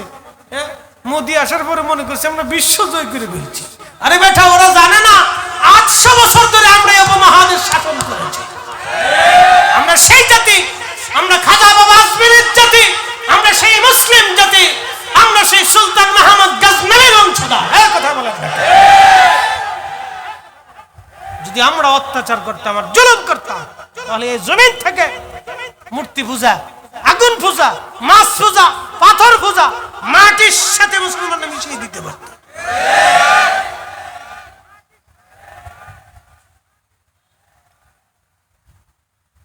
উপস্থিতি কিন্তু শিক্ষা তো আমাদেরকে ইসলাম দেয় নাই। আমরা প্রত্যেকের ধর্মের স্বাধীনতা ইসলাম দিয়ে দিছে। তোমার স্বাধীন, তুমি ধর্ম পালন করো, খোদার দরবারে তোমার ফয়সালা হবে। আমি তোমাকে দাওয়াত দিতে পারি, কি কথা ঠিক আছে কি? দাওয়াত দিতে পারি, কবুল করবো কি করবো না সেটা তোমার ভাবছো। আমি তোমাকে জোর করে গলার মধ্যে ছুরি চালাই দিয়ে তোমার কালেমা পড়েই তো আমি পারি। ইসলাম আমাকে সেই সুযোগ, যেটা ইসলাম দেয় না সেটা আমি করতে যাবো না। ও এসে জোর করে মুসলমানদের ফিটায় কয় জয় শ্রীরাম। তোর সাতার জয় শ্রীরাম কইলে আমার মুসলমানদের কি খয়ে পড়বে রে বেটা? গরুর মুত খাইলে যা হয় আর কি, গরুর পেশাব খাইলে যা হয়। সবাই না, সবাই যে গরুর পেশাব খায় তার কিন্তু না। হিন্দুদের ভিতরে আবার অনেকেই বলতেছে তুমি যে গরুর পেশাব খাও, তো কোন ধর্ম গ্রন্থে পেয়েছো? আমি ওদের কথা শুনি, মাঝে মাঝে তর্ক বিতর্ক ভালো না।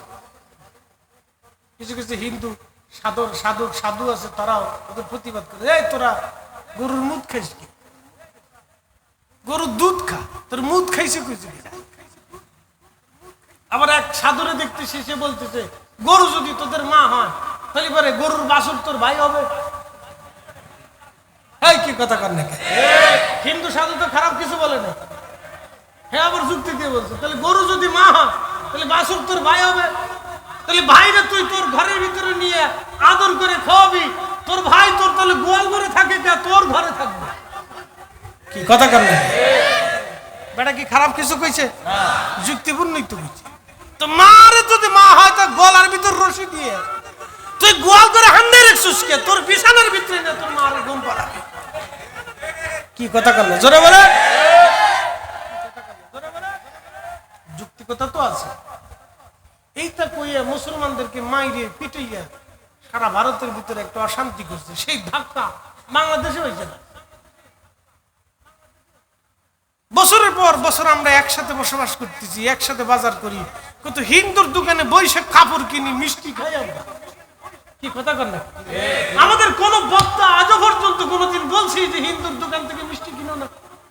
বলছি কোনোদিন? আমাদের ওয়াজে আছে কোনোদিন বলছি ওদের দোকান থেকে কাপড় কিনো না, ওদের সাথে ব্যবসা বাণিজ্য করে না? কোনোদিন বলছি আমরা? এটা আমার ইসলাম শিখাই নেই তো, আমার ইসলাম এটা শিখাই নেই। আমি যেটা শিখাই নেই সেটা বলবো কেন? খুব মনোযোগ দেন, মূল আলোচনায় চলে। এই উজিরে আজম বলতেছে আল্লাহ ভালো করছে, তার বাদশা আমি ছাড়া আমার খুদা কেডা? তোরে কেডাই শিখেছে? কে শিখেছে? আমার যুবক আব্দুল্লাহ ইবনে তামির শিখেছে, যারে জাদু শিখাইতে দিছিল। হ্যাঁ বেটা তো ভালো জাদু করেছে রে, আচ্ছা ডাক দে। আব্দুল্লাহ ইবনে তামিরকে ডেকে নিয়ে যাওয়া হলো।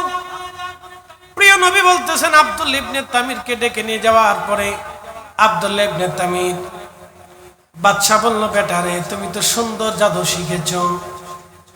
আব্দুল্লাহ ডাক দিয়ে বলল, বাদশা জাদু শিখি নাই, এটা আমার আল্লাহর কালাম।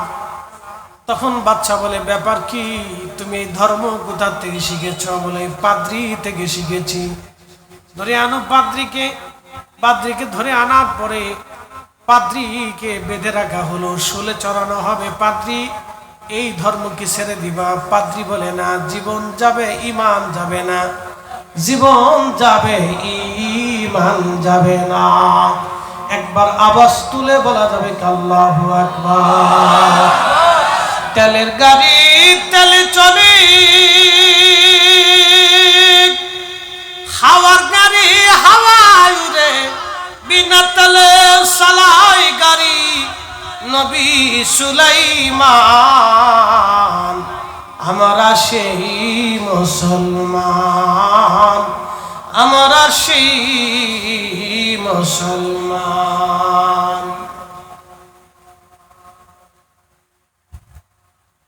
মনোযোগ দিয়ে শুনবেন।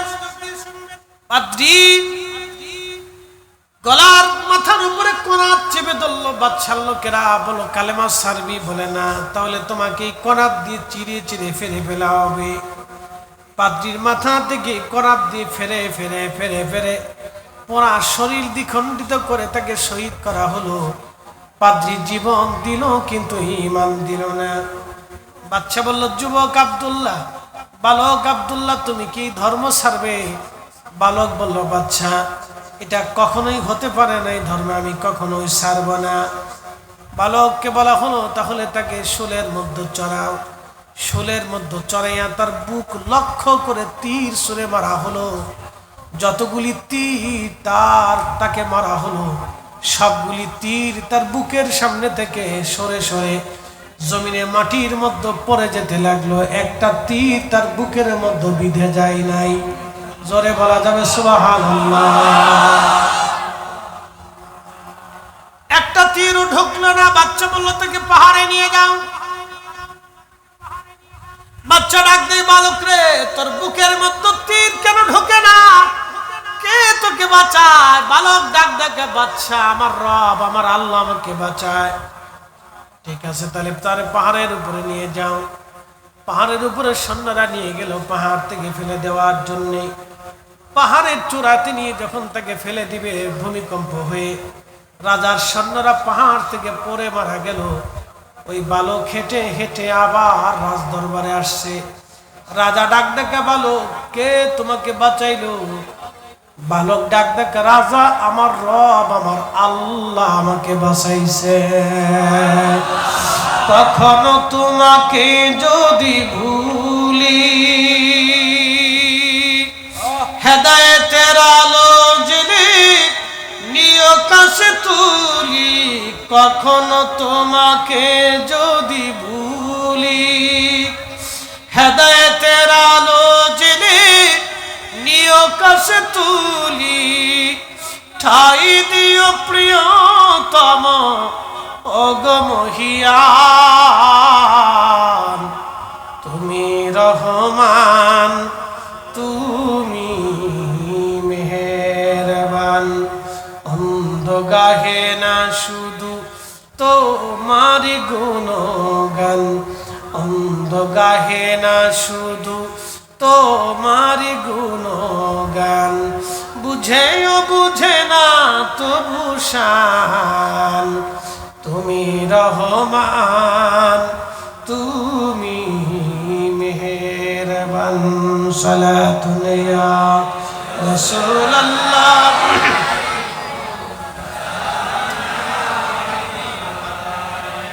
সালাতুন ইয়া রাসূলুল্লাহ আলাইকুম সালামুন ইয়া। খবর লও ইয়া রাসূলুল্লাহ, খবর লও মেরে মৌলা মেরে আকা, খবর লও। সালাতুন ইয়া রাসূলুল্লাহ আলাইকুম।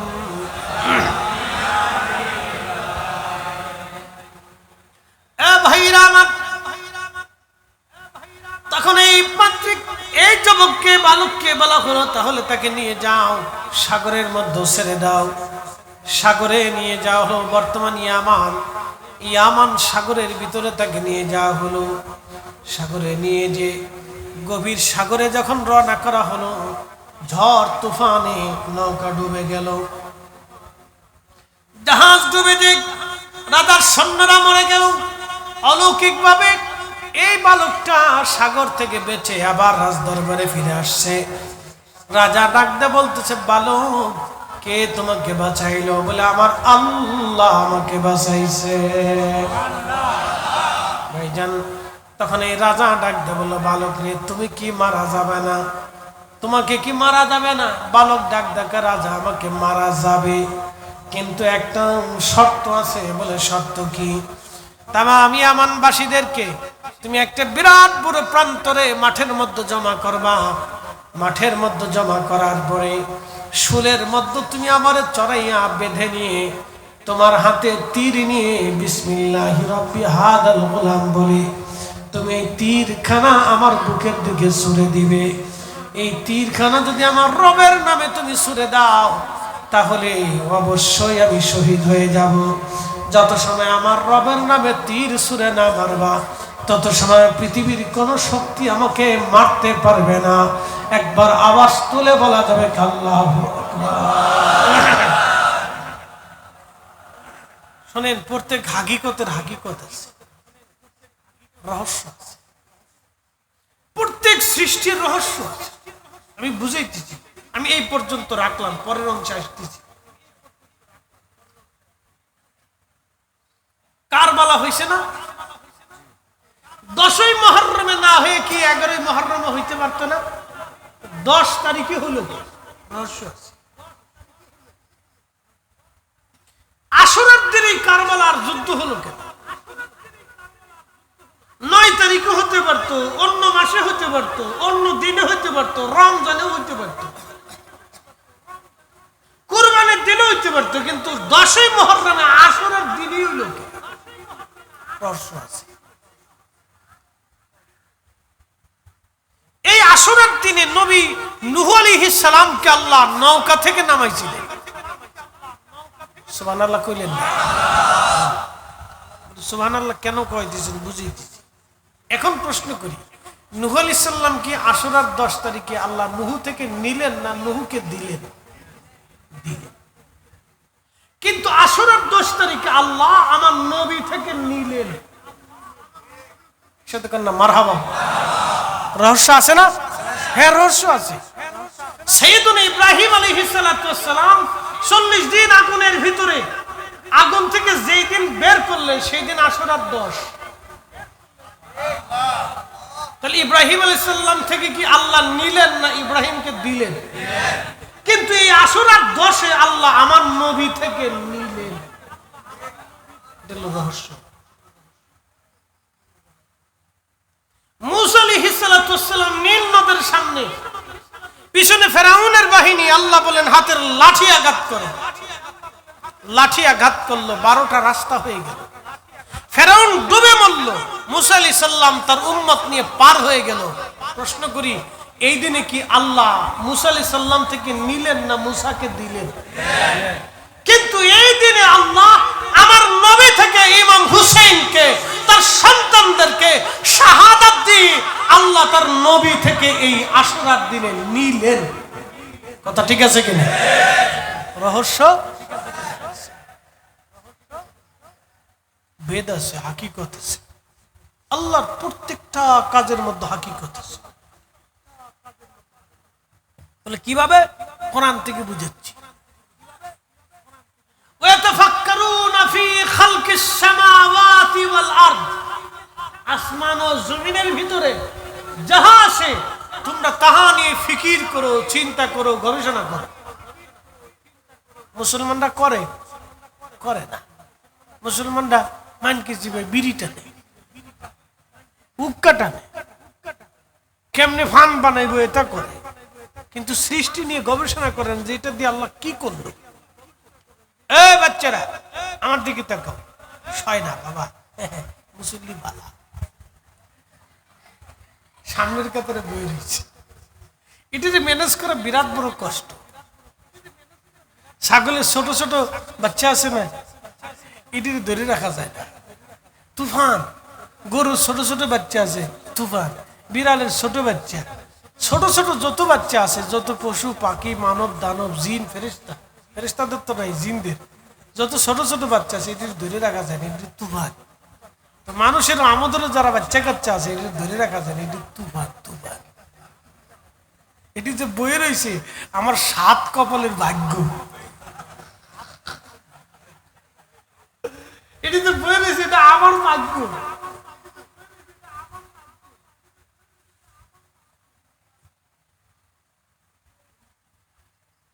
প্রত্যেক হাকিকতের হাকিকত আছে। ওয়াতাফাক্কারুনা ফি খালকিস সামাওয়াতি বলা, আসমান ও জমিনের ভিতরে যা আছে সব নিয়ে তোমরা ফিকির করো, চিন্তা করো, গবেষণা করো। গবেষণা করার পরে তুমি কি করবা? তুমি নিজেই বলবো রব্বানা মা খালাকতা হাদা বাতিলা। আল্লাহ কোন কিছুই বেহুদা আপনি সৃষ্টি করেন নাই। তার মনে রাখবেন কোন ঘটনাই আল্লাহ বেহুদা ঘটায় নাই। আশুরাও আল্লাহ বেহুদা করাই নাই। বারাত আল্লাহ বেহুদা দেন নাই। জুমার রাতও বেহুদা দেন নাই। ঈদের দিনও বেহুদা দেন নাই। প্রত্যেকটা ধর্মীয় বিধান আল্লাহ কোন না কোন কারণে দিয়েছে। অতএব শাহাদা কারবালাকে যারা ছোট করে দেখবে ওরাই হলো এদেশের প্রকৃত আল্লাহর নবীর দুশমন। কথা বলেন ঠিক না?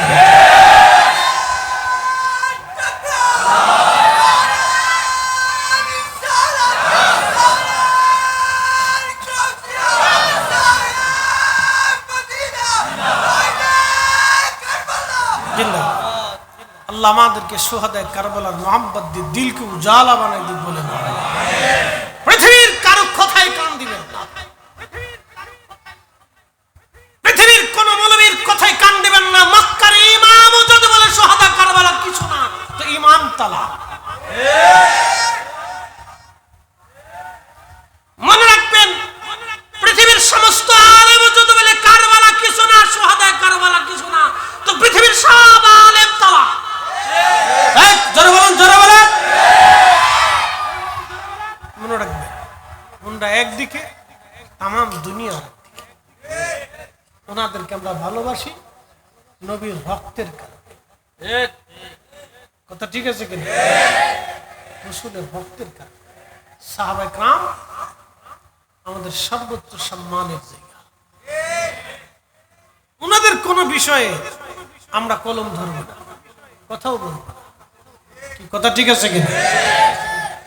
মনে রেখে ওনাদের সম্মান, অনেক ঊর্ধ্বে, যাদের প্রশংসা আল্লাহ নিজে কোরআন দিয়ে বলছে, জবান দিয়ে বলছে, তাদের বিরুদ্ধে কথা বলার দুঃসাহস আমাদের কলিজায় যেন কখনো না মনে রেখে, এটা মনে রাখবে। প্রিয় উপস্থিতি হাজিরিন, মূল আলোচনায় ফিরে যাচ্ছে।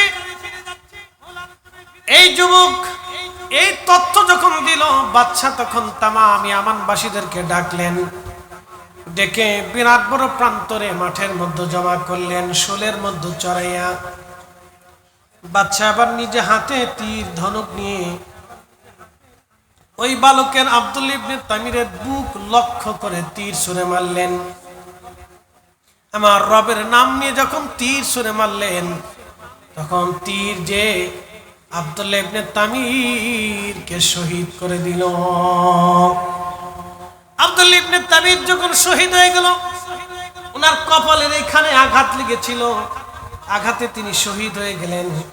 শহীদ হয়ে যাওয়ার পরে ওই যে লক্ষ লক্ষ ইয়ামানবাসী সবাই বলে উঠল, আমরা এই বালকের রব আল্লাহর উপরে ঈমান আনলাম। লা ইলাহা ইল্লাল্লাহ, লা ইলাহা ইল্লাল্লাহ, লা ইলাহা ইল্লাল্লাহ, লা ইলাহা ইল্লাল্লাহ, লা ইলাহা ইল্লাল্লাহ।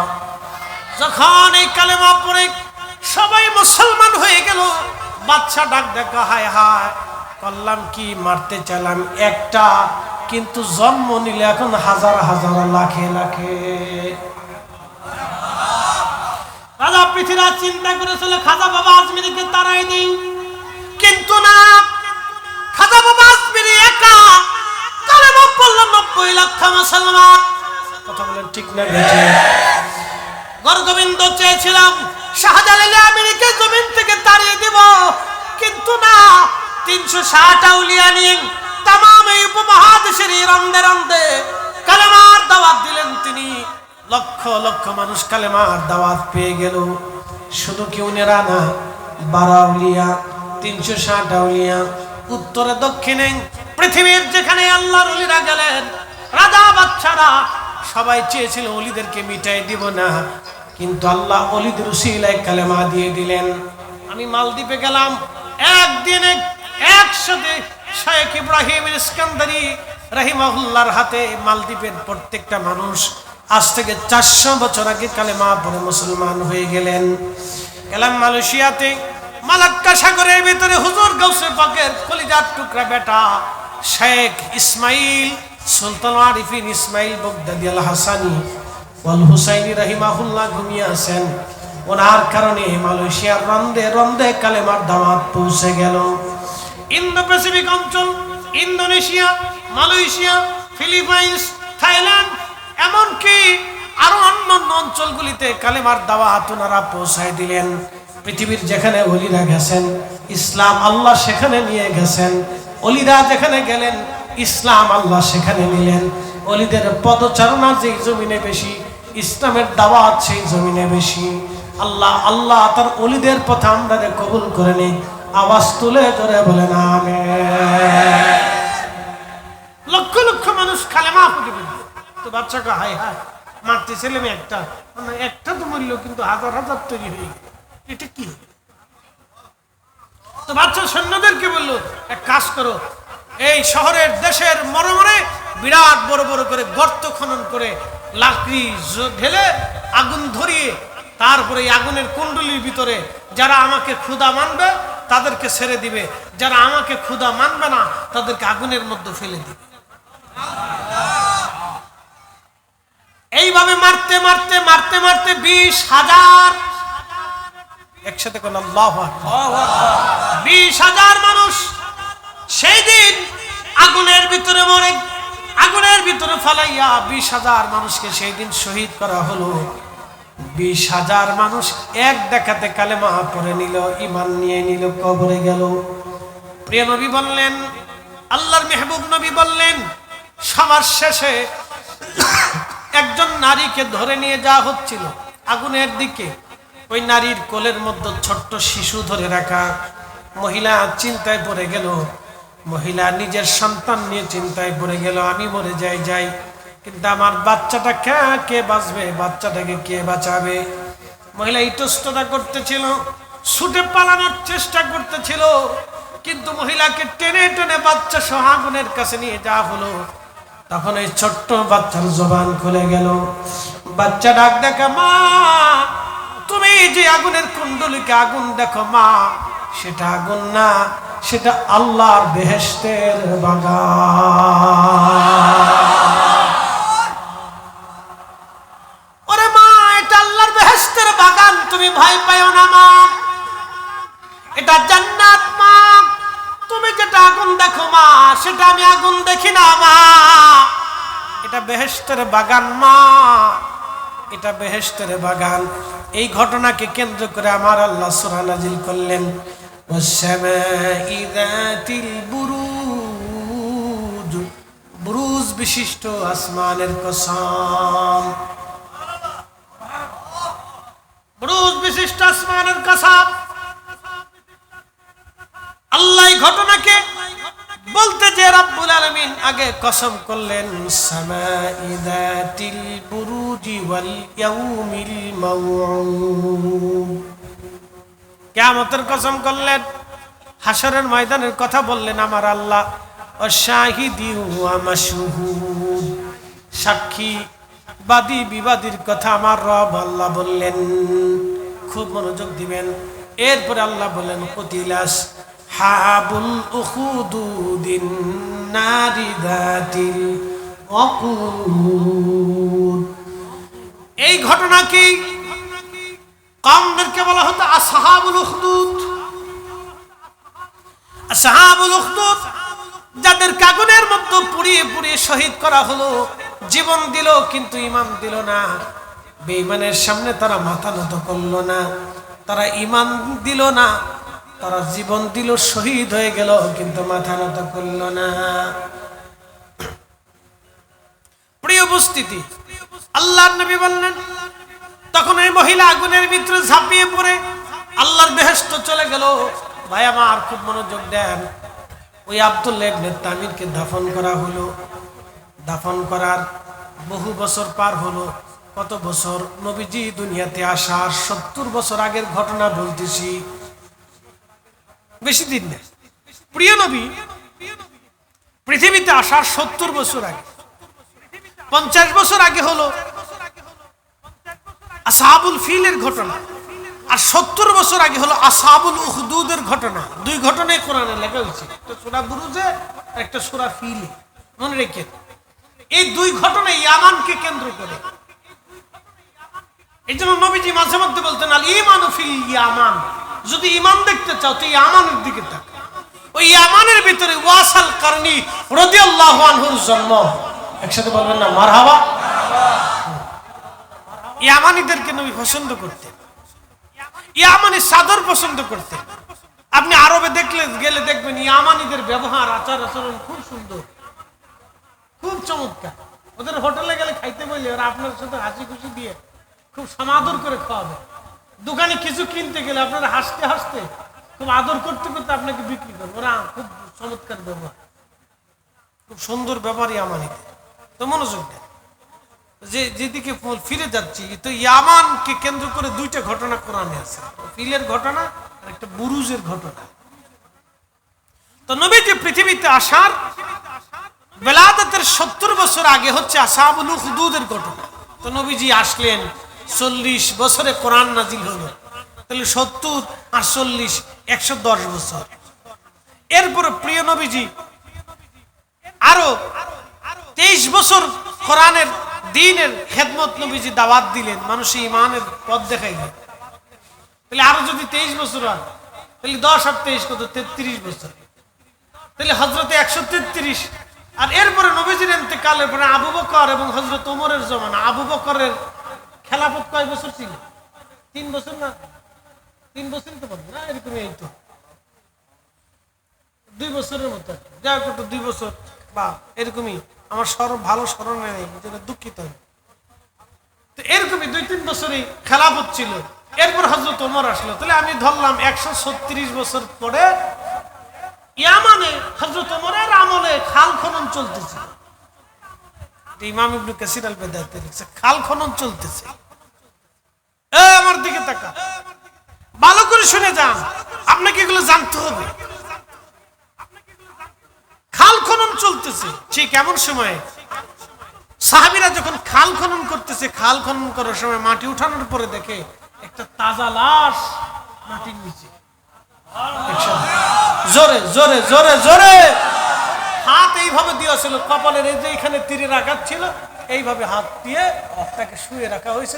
তাজা লাশ, চোখ তাজা, চুল তাজা, দেহ তাজা, তার ত্বক তাজা। একসাথে কোন আল্লাহু আকবার। 136 বছর পরেও তার দেহ তাজা।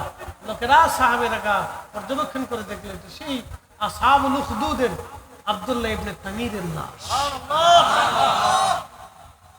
আল্লাহর কোরআন কত চমৎকার সত্য। ওয়ালা তাকুলু লিমান ইউকতালু ফি সাবিলিল্লাহি আমওয়াত। আল্লাহর পথে যারা মারা যায় তোমরা তাদেরকে মৃত মনে করিও না, বাল আহইয়া, বরং তারা জিন্দা। ওয়ালাকিন লা তাশউরুন, তোমরা বুঝো না। তাহলে আমাদের হুসাইন, আমাদের হাসান রওজা মুবারকে জিন্দা, শুহাদায়ে কারবালা রওজা মুবারকে জিন্দা, শুহাদায়ে উহুদ রওজাতে জিন্দা, শুহাদায়ে বদর রওজাতে জিন্দা, শুহাদায়ে মুতা রওজাতে জিন্দা, শুহাদায়ে খান্দাক রওজাতে জিন্দা। কথা বলেন ঠিক না বেটা?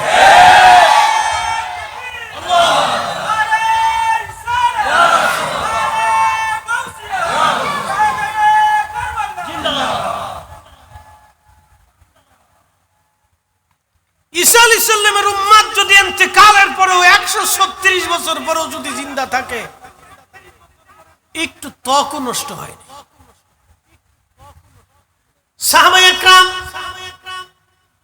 কপালের উপর থেকে হাত টানবে, সরানোর পরে দেখা যাচ্ছে গলগল করে রক্ত আসতেছে। সুবহানাল্লাহ বলবেন না? কপাল বেয়ে বেয়ে রক্ত আসতেছে, তাজা তাজা রক্ত বের হয়ে আসে। সাহাবীরা আবার হাত ছেড়ে দিলেন। ওই হাত তার কপালে যে লাগলো, হাত কপালে লেগে গেল, রক্ত আবার বন্ধ হয়ে গেল। ওই অবস্থায় আব্দুল্লাহ ইবনে তামির 136 বছর ধরে মাটির নিচে, মাটিও খেলো না, পোকায় ধরল না। আহা, এটা আল্লাহর পথের প্রতীক হয়ে যারা শহীদ হয়ে যায়। এই জন্য অলিরা জিন্দা, কারণ অলিরা, অনেক অলিরা নিজেরা নফসের সাথে জিহাদ করে করে কবরে চলে গেছে। অলিরা নিজের নফসের সাথে জিহাদ করে করে কবরে চলে গেল। নফসে আম্মারার সাথে তারা জিহাদ করেছে। নফসে আম্মারার সাথে জিহাদ করে করে করে করে করে করে তারা বিজিত হয়ে নফসে মুতমাইন্নার অধিকারী হয়ে কবরে চলে গেল। এই জন্য আল্লাহ বললেন, ইয়া আইয়াতুহান নাফসুল মুতমাইন্না তুরজিই ইলা রাব্বিকি রাদিয়াতাম মারদিয়া ফাদখুলি ফি ইবাদি ওয়াদখুলি জান্নাতি।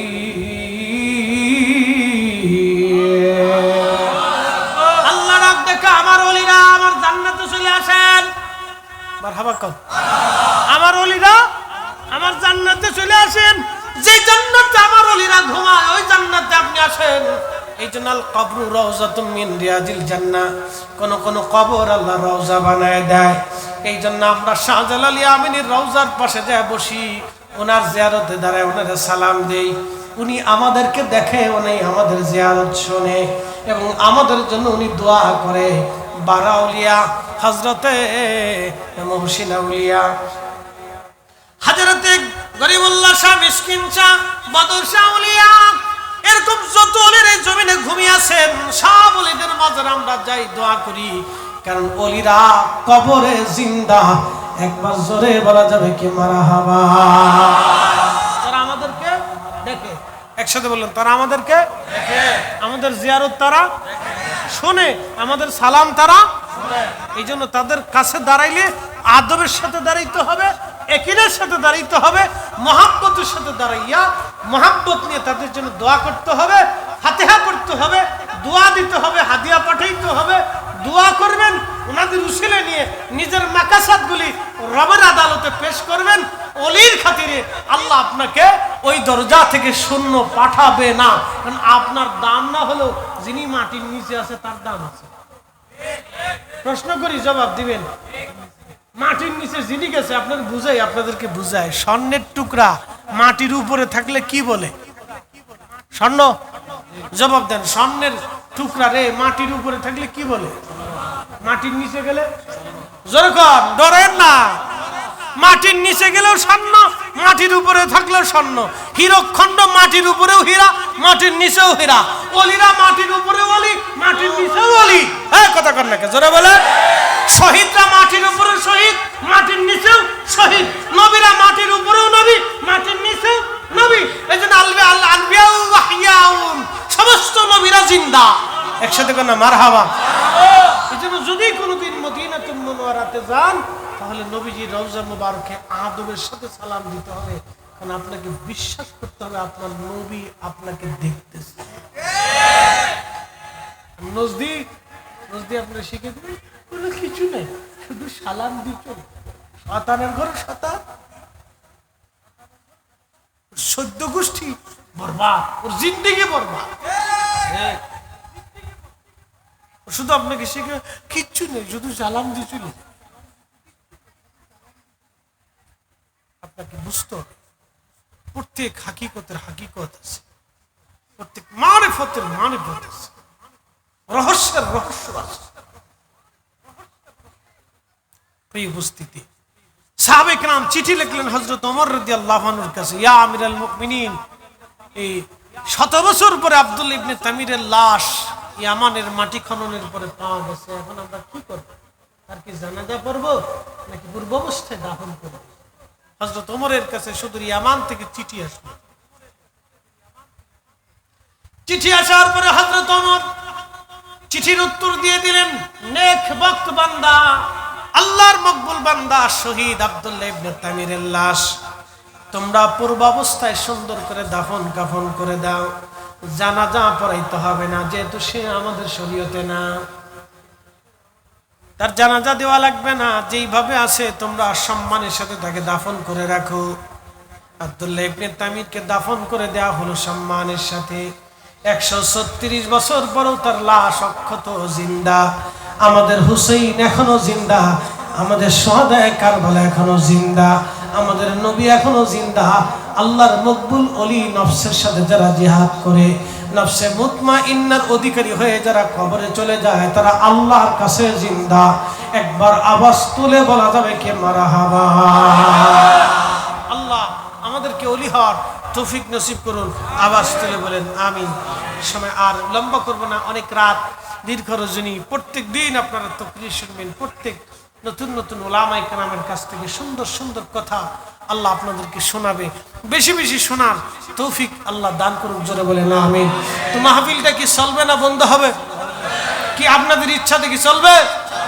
বিশ্বযুদ্ধ হলে, দুর্ভিক্ষ হলে, বন্যা হলে, মহামারী হলে কেন চলবে? হুসাইনের মহব্বতে চলবে, শুহাদায়ে কারবালার প্রেমে চলবে, নবীর ইশকে চলবে।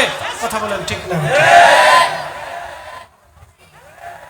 মিশর আল আজহার বিশ্ববিদ্যালয়ের পাশে ইমাম সুলতানে কারবালা ইমাম হুসেইন রাদিয়াল্লাহু আনহু মস্তক মুবারকের মাজার আছে, এখনো আছে। এটা কিয়ামত পর্যন্ত থাকে। পৃথিবীতে only 1%, একজনই উনি, যার জিয়ারত 2 জায়গা চলে, যার জিয়ারত 2 জায়গা চলে। 2 জায়গা থেকে ওলিরা ফুয়ুজুত নেয়, 2 জায়গা থেকে বরকত আসে, 2 জায়গা থেকে সালামের জবাব আসে। কি ভাবলেন? এটা আশ্চর্য না? ইয়াজিদের দল বুঝবে কি চাতা? ওর কপালে তো হেদায়েত নেই, ও খালি ফাগনি মতেই দিই, পরের বাড়ি খেয়ে গেল, বুঝলো না ছাতা কিছু। কথা ঠিক আছে কিনা? ভালো করে শুনে যায়।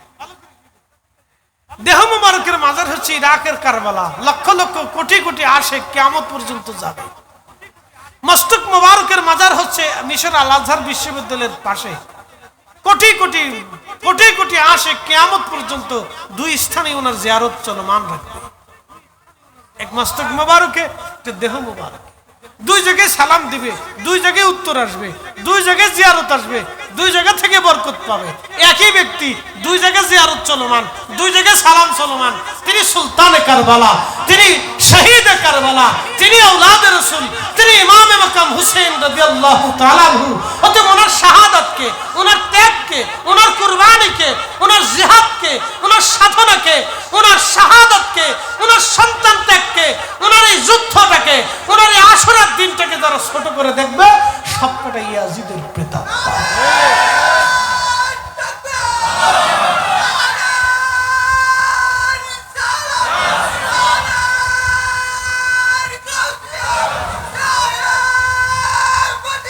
জিন্দাবাদ, জিন্দাবাদ, জিন্দাবাদ, জিন্দাবাদ। আল্লাহ আমাদেরকে মানার তৌফিক দান করুক। জোরে বলেন আমিন। সালাতুন ইয়া রাসূলুল্লাহ আলাইকুম সালামুন ইয়া হাবিবাল্লাহ আলাইকুম সালাতুন ইয়া রাসূলুল্লাহ।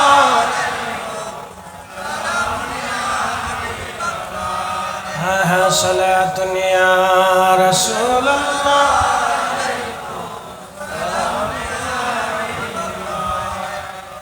বর্তমান গাজা, এটার আগে নাম ছিল আসকালান। ক্রুসেড চলতেছে, বুঝাচ্ছি আপনাদের। আমরা তো বেদাতি বুঝাই। ক্রুসেডে ইউরোপিয়ান সমস্ত পৃথিবীর খ্রিস্টান ইহুদি বাহিনী মিলে একসাথে মুসলিম নিধন করার জন্য তারা ধর্মযুদ্ধ নাম দিয়ে মুসলমানদেরকে আক্রমণ করল। বুঝলেন? তখন মুসলমানদের খেলাফত খলিফারা খালি ঘুমাইতো আর নারী নিয়ে মত্ত থাকত। মুসলমান পরাজিত হতে হতে হতে হতে হতে হতে মিশরের কোনা, সুদান টুদান থেকে শুরু করে মরক্কো, আলজেরিয়া, নাইজেরিয়া থেকে একেবারে মুসলমানদের বাইতুল আকসা, জর্দান এর এক অংশ দিয়ে লেবাননের বিরাট অংশ মিলে তারা দখল করে নিয়ে চলে গেল।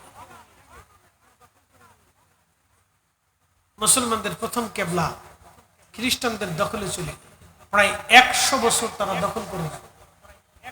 কত মুসলমানের জীবন চলে গেছে, কত মুসলমানের জীবন চলে গেছে। কিন্তু আল্লাহ দুইজন বীর মুজাহিদকে মুসলমানদের জন্য দাঁড়া করাইলেন, সুলতান নুরউদ্দিন জাহাঙ্গীর আর সুলতান গাজী সালাউদ্দিন আইয়ুবী রাহিমাহুল্লাহ। শুনলে খুশি হবেন, সুলতান গাজী সালাউদ্দিন আইয়ুবী রাহিমাহুল্লাহর সেই আপন ভগ্নিপতি বাদশা মুজাফরউদ্দিন কুকুবুরি রাহিমাহুল্লাহ, যিনি ইরাকের ইরবিলের বাদশা ছিলেন, প্রত্যেক বছরে লক্ষ দিনার খরচ করে, দিরহাম খরচ করে পবিত্র ঈদে মিলাদুন নবী পালন করতেন। একসাথে বলবেন না মারহাবা? আরো জোরে। তাহলে বোঝা গেল বাইতুল আকসা যারা দখল করছে তারা মিলাদুন নবী পালন করত। আস্তে কন কে? আরো জোরে কন, আরো জোরে। তাহলে মিলাদুন নবী পালন করা তো আমরা বেদাতি। তা আমরা তো ওদের তাদের দৃষ্টিতে আমরা বেদাতি। তাহলে সেই সময় বেদাতিরা এই বাইতুল আকসা দখল করেছিল। আজকে তোমরা অনেক বড় সুন্নতি, তাহলে সুন্নতিদেরকে বলেন তোমরা বাইতুল আকসা একটু দখল করে যাও।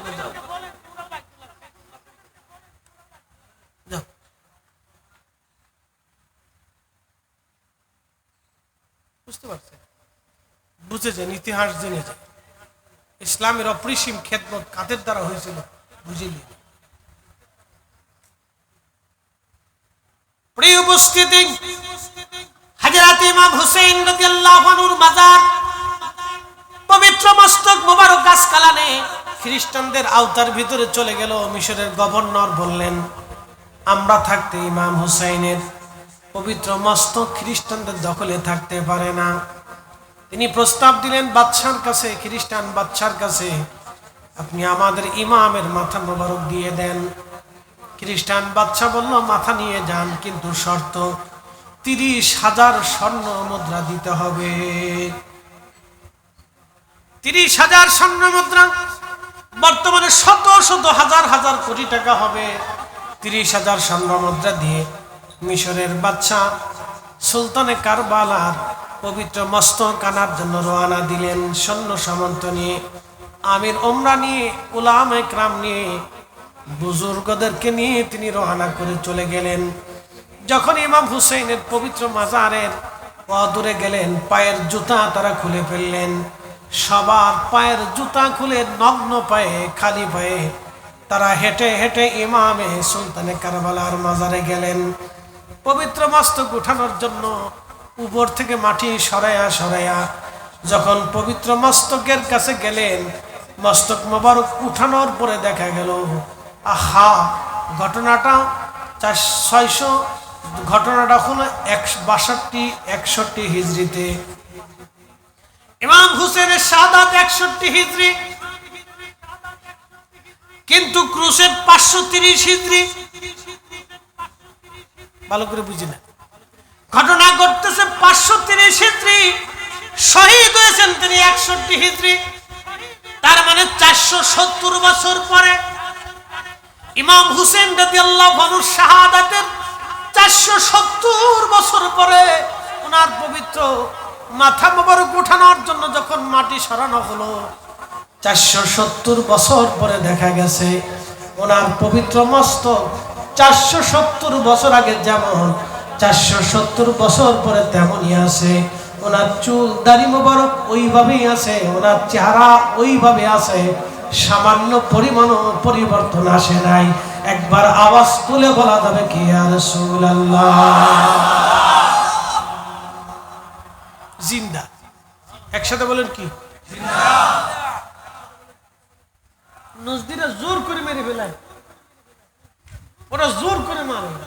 মুহাম্মদ রাসূলুল্লাহ কাদ মাতা, মদিনা শরীফের রওজা পাকের পাশে দাঁড়ায় বুতুয়া পুলিশ মিলতে, মুহাম্মদ কাদ মাতা, মুহাম্মদ অবশ্যই মরে গেছে। এইভাবে ইয়া হাদিয়াল্লাহ রূহ যাও, এখানে কিছু ইয়াল্লাহ খাও, ইয়াল্লাহ খাও, যাও কাবার দিকে ফিরে মোনাজাত করো। বের হয়ে আসে আপনি একটু রওজার দিকে ফিরে মোনাজাত করবেন, তাও কতটি ঘন্টা মৌলবী আছে। ওরে কি আল্লাহ আল্লাহ বেদা আল্লাহ বেদা।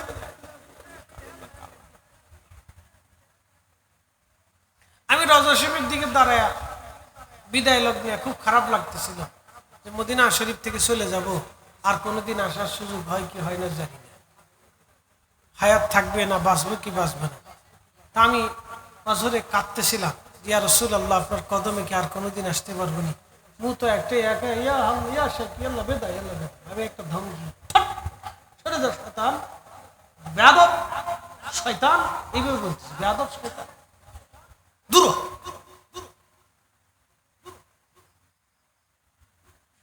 এরকম শয়তান বুঝতে পারছি, বুঝতে পারছি আপনাকে বাধা দিতে। এই হচ্ছে অবস্থা। ইসলামের রুহু মরে যাওয়ার কায়দা হয়ে গেছে, মৃত প্রায়, কিয়ামতের আলামত। দরবারে মুস্তফার সাথে বেয়াদবি, এটা কিয়ামতের আলামত।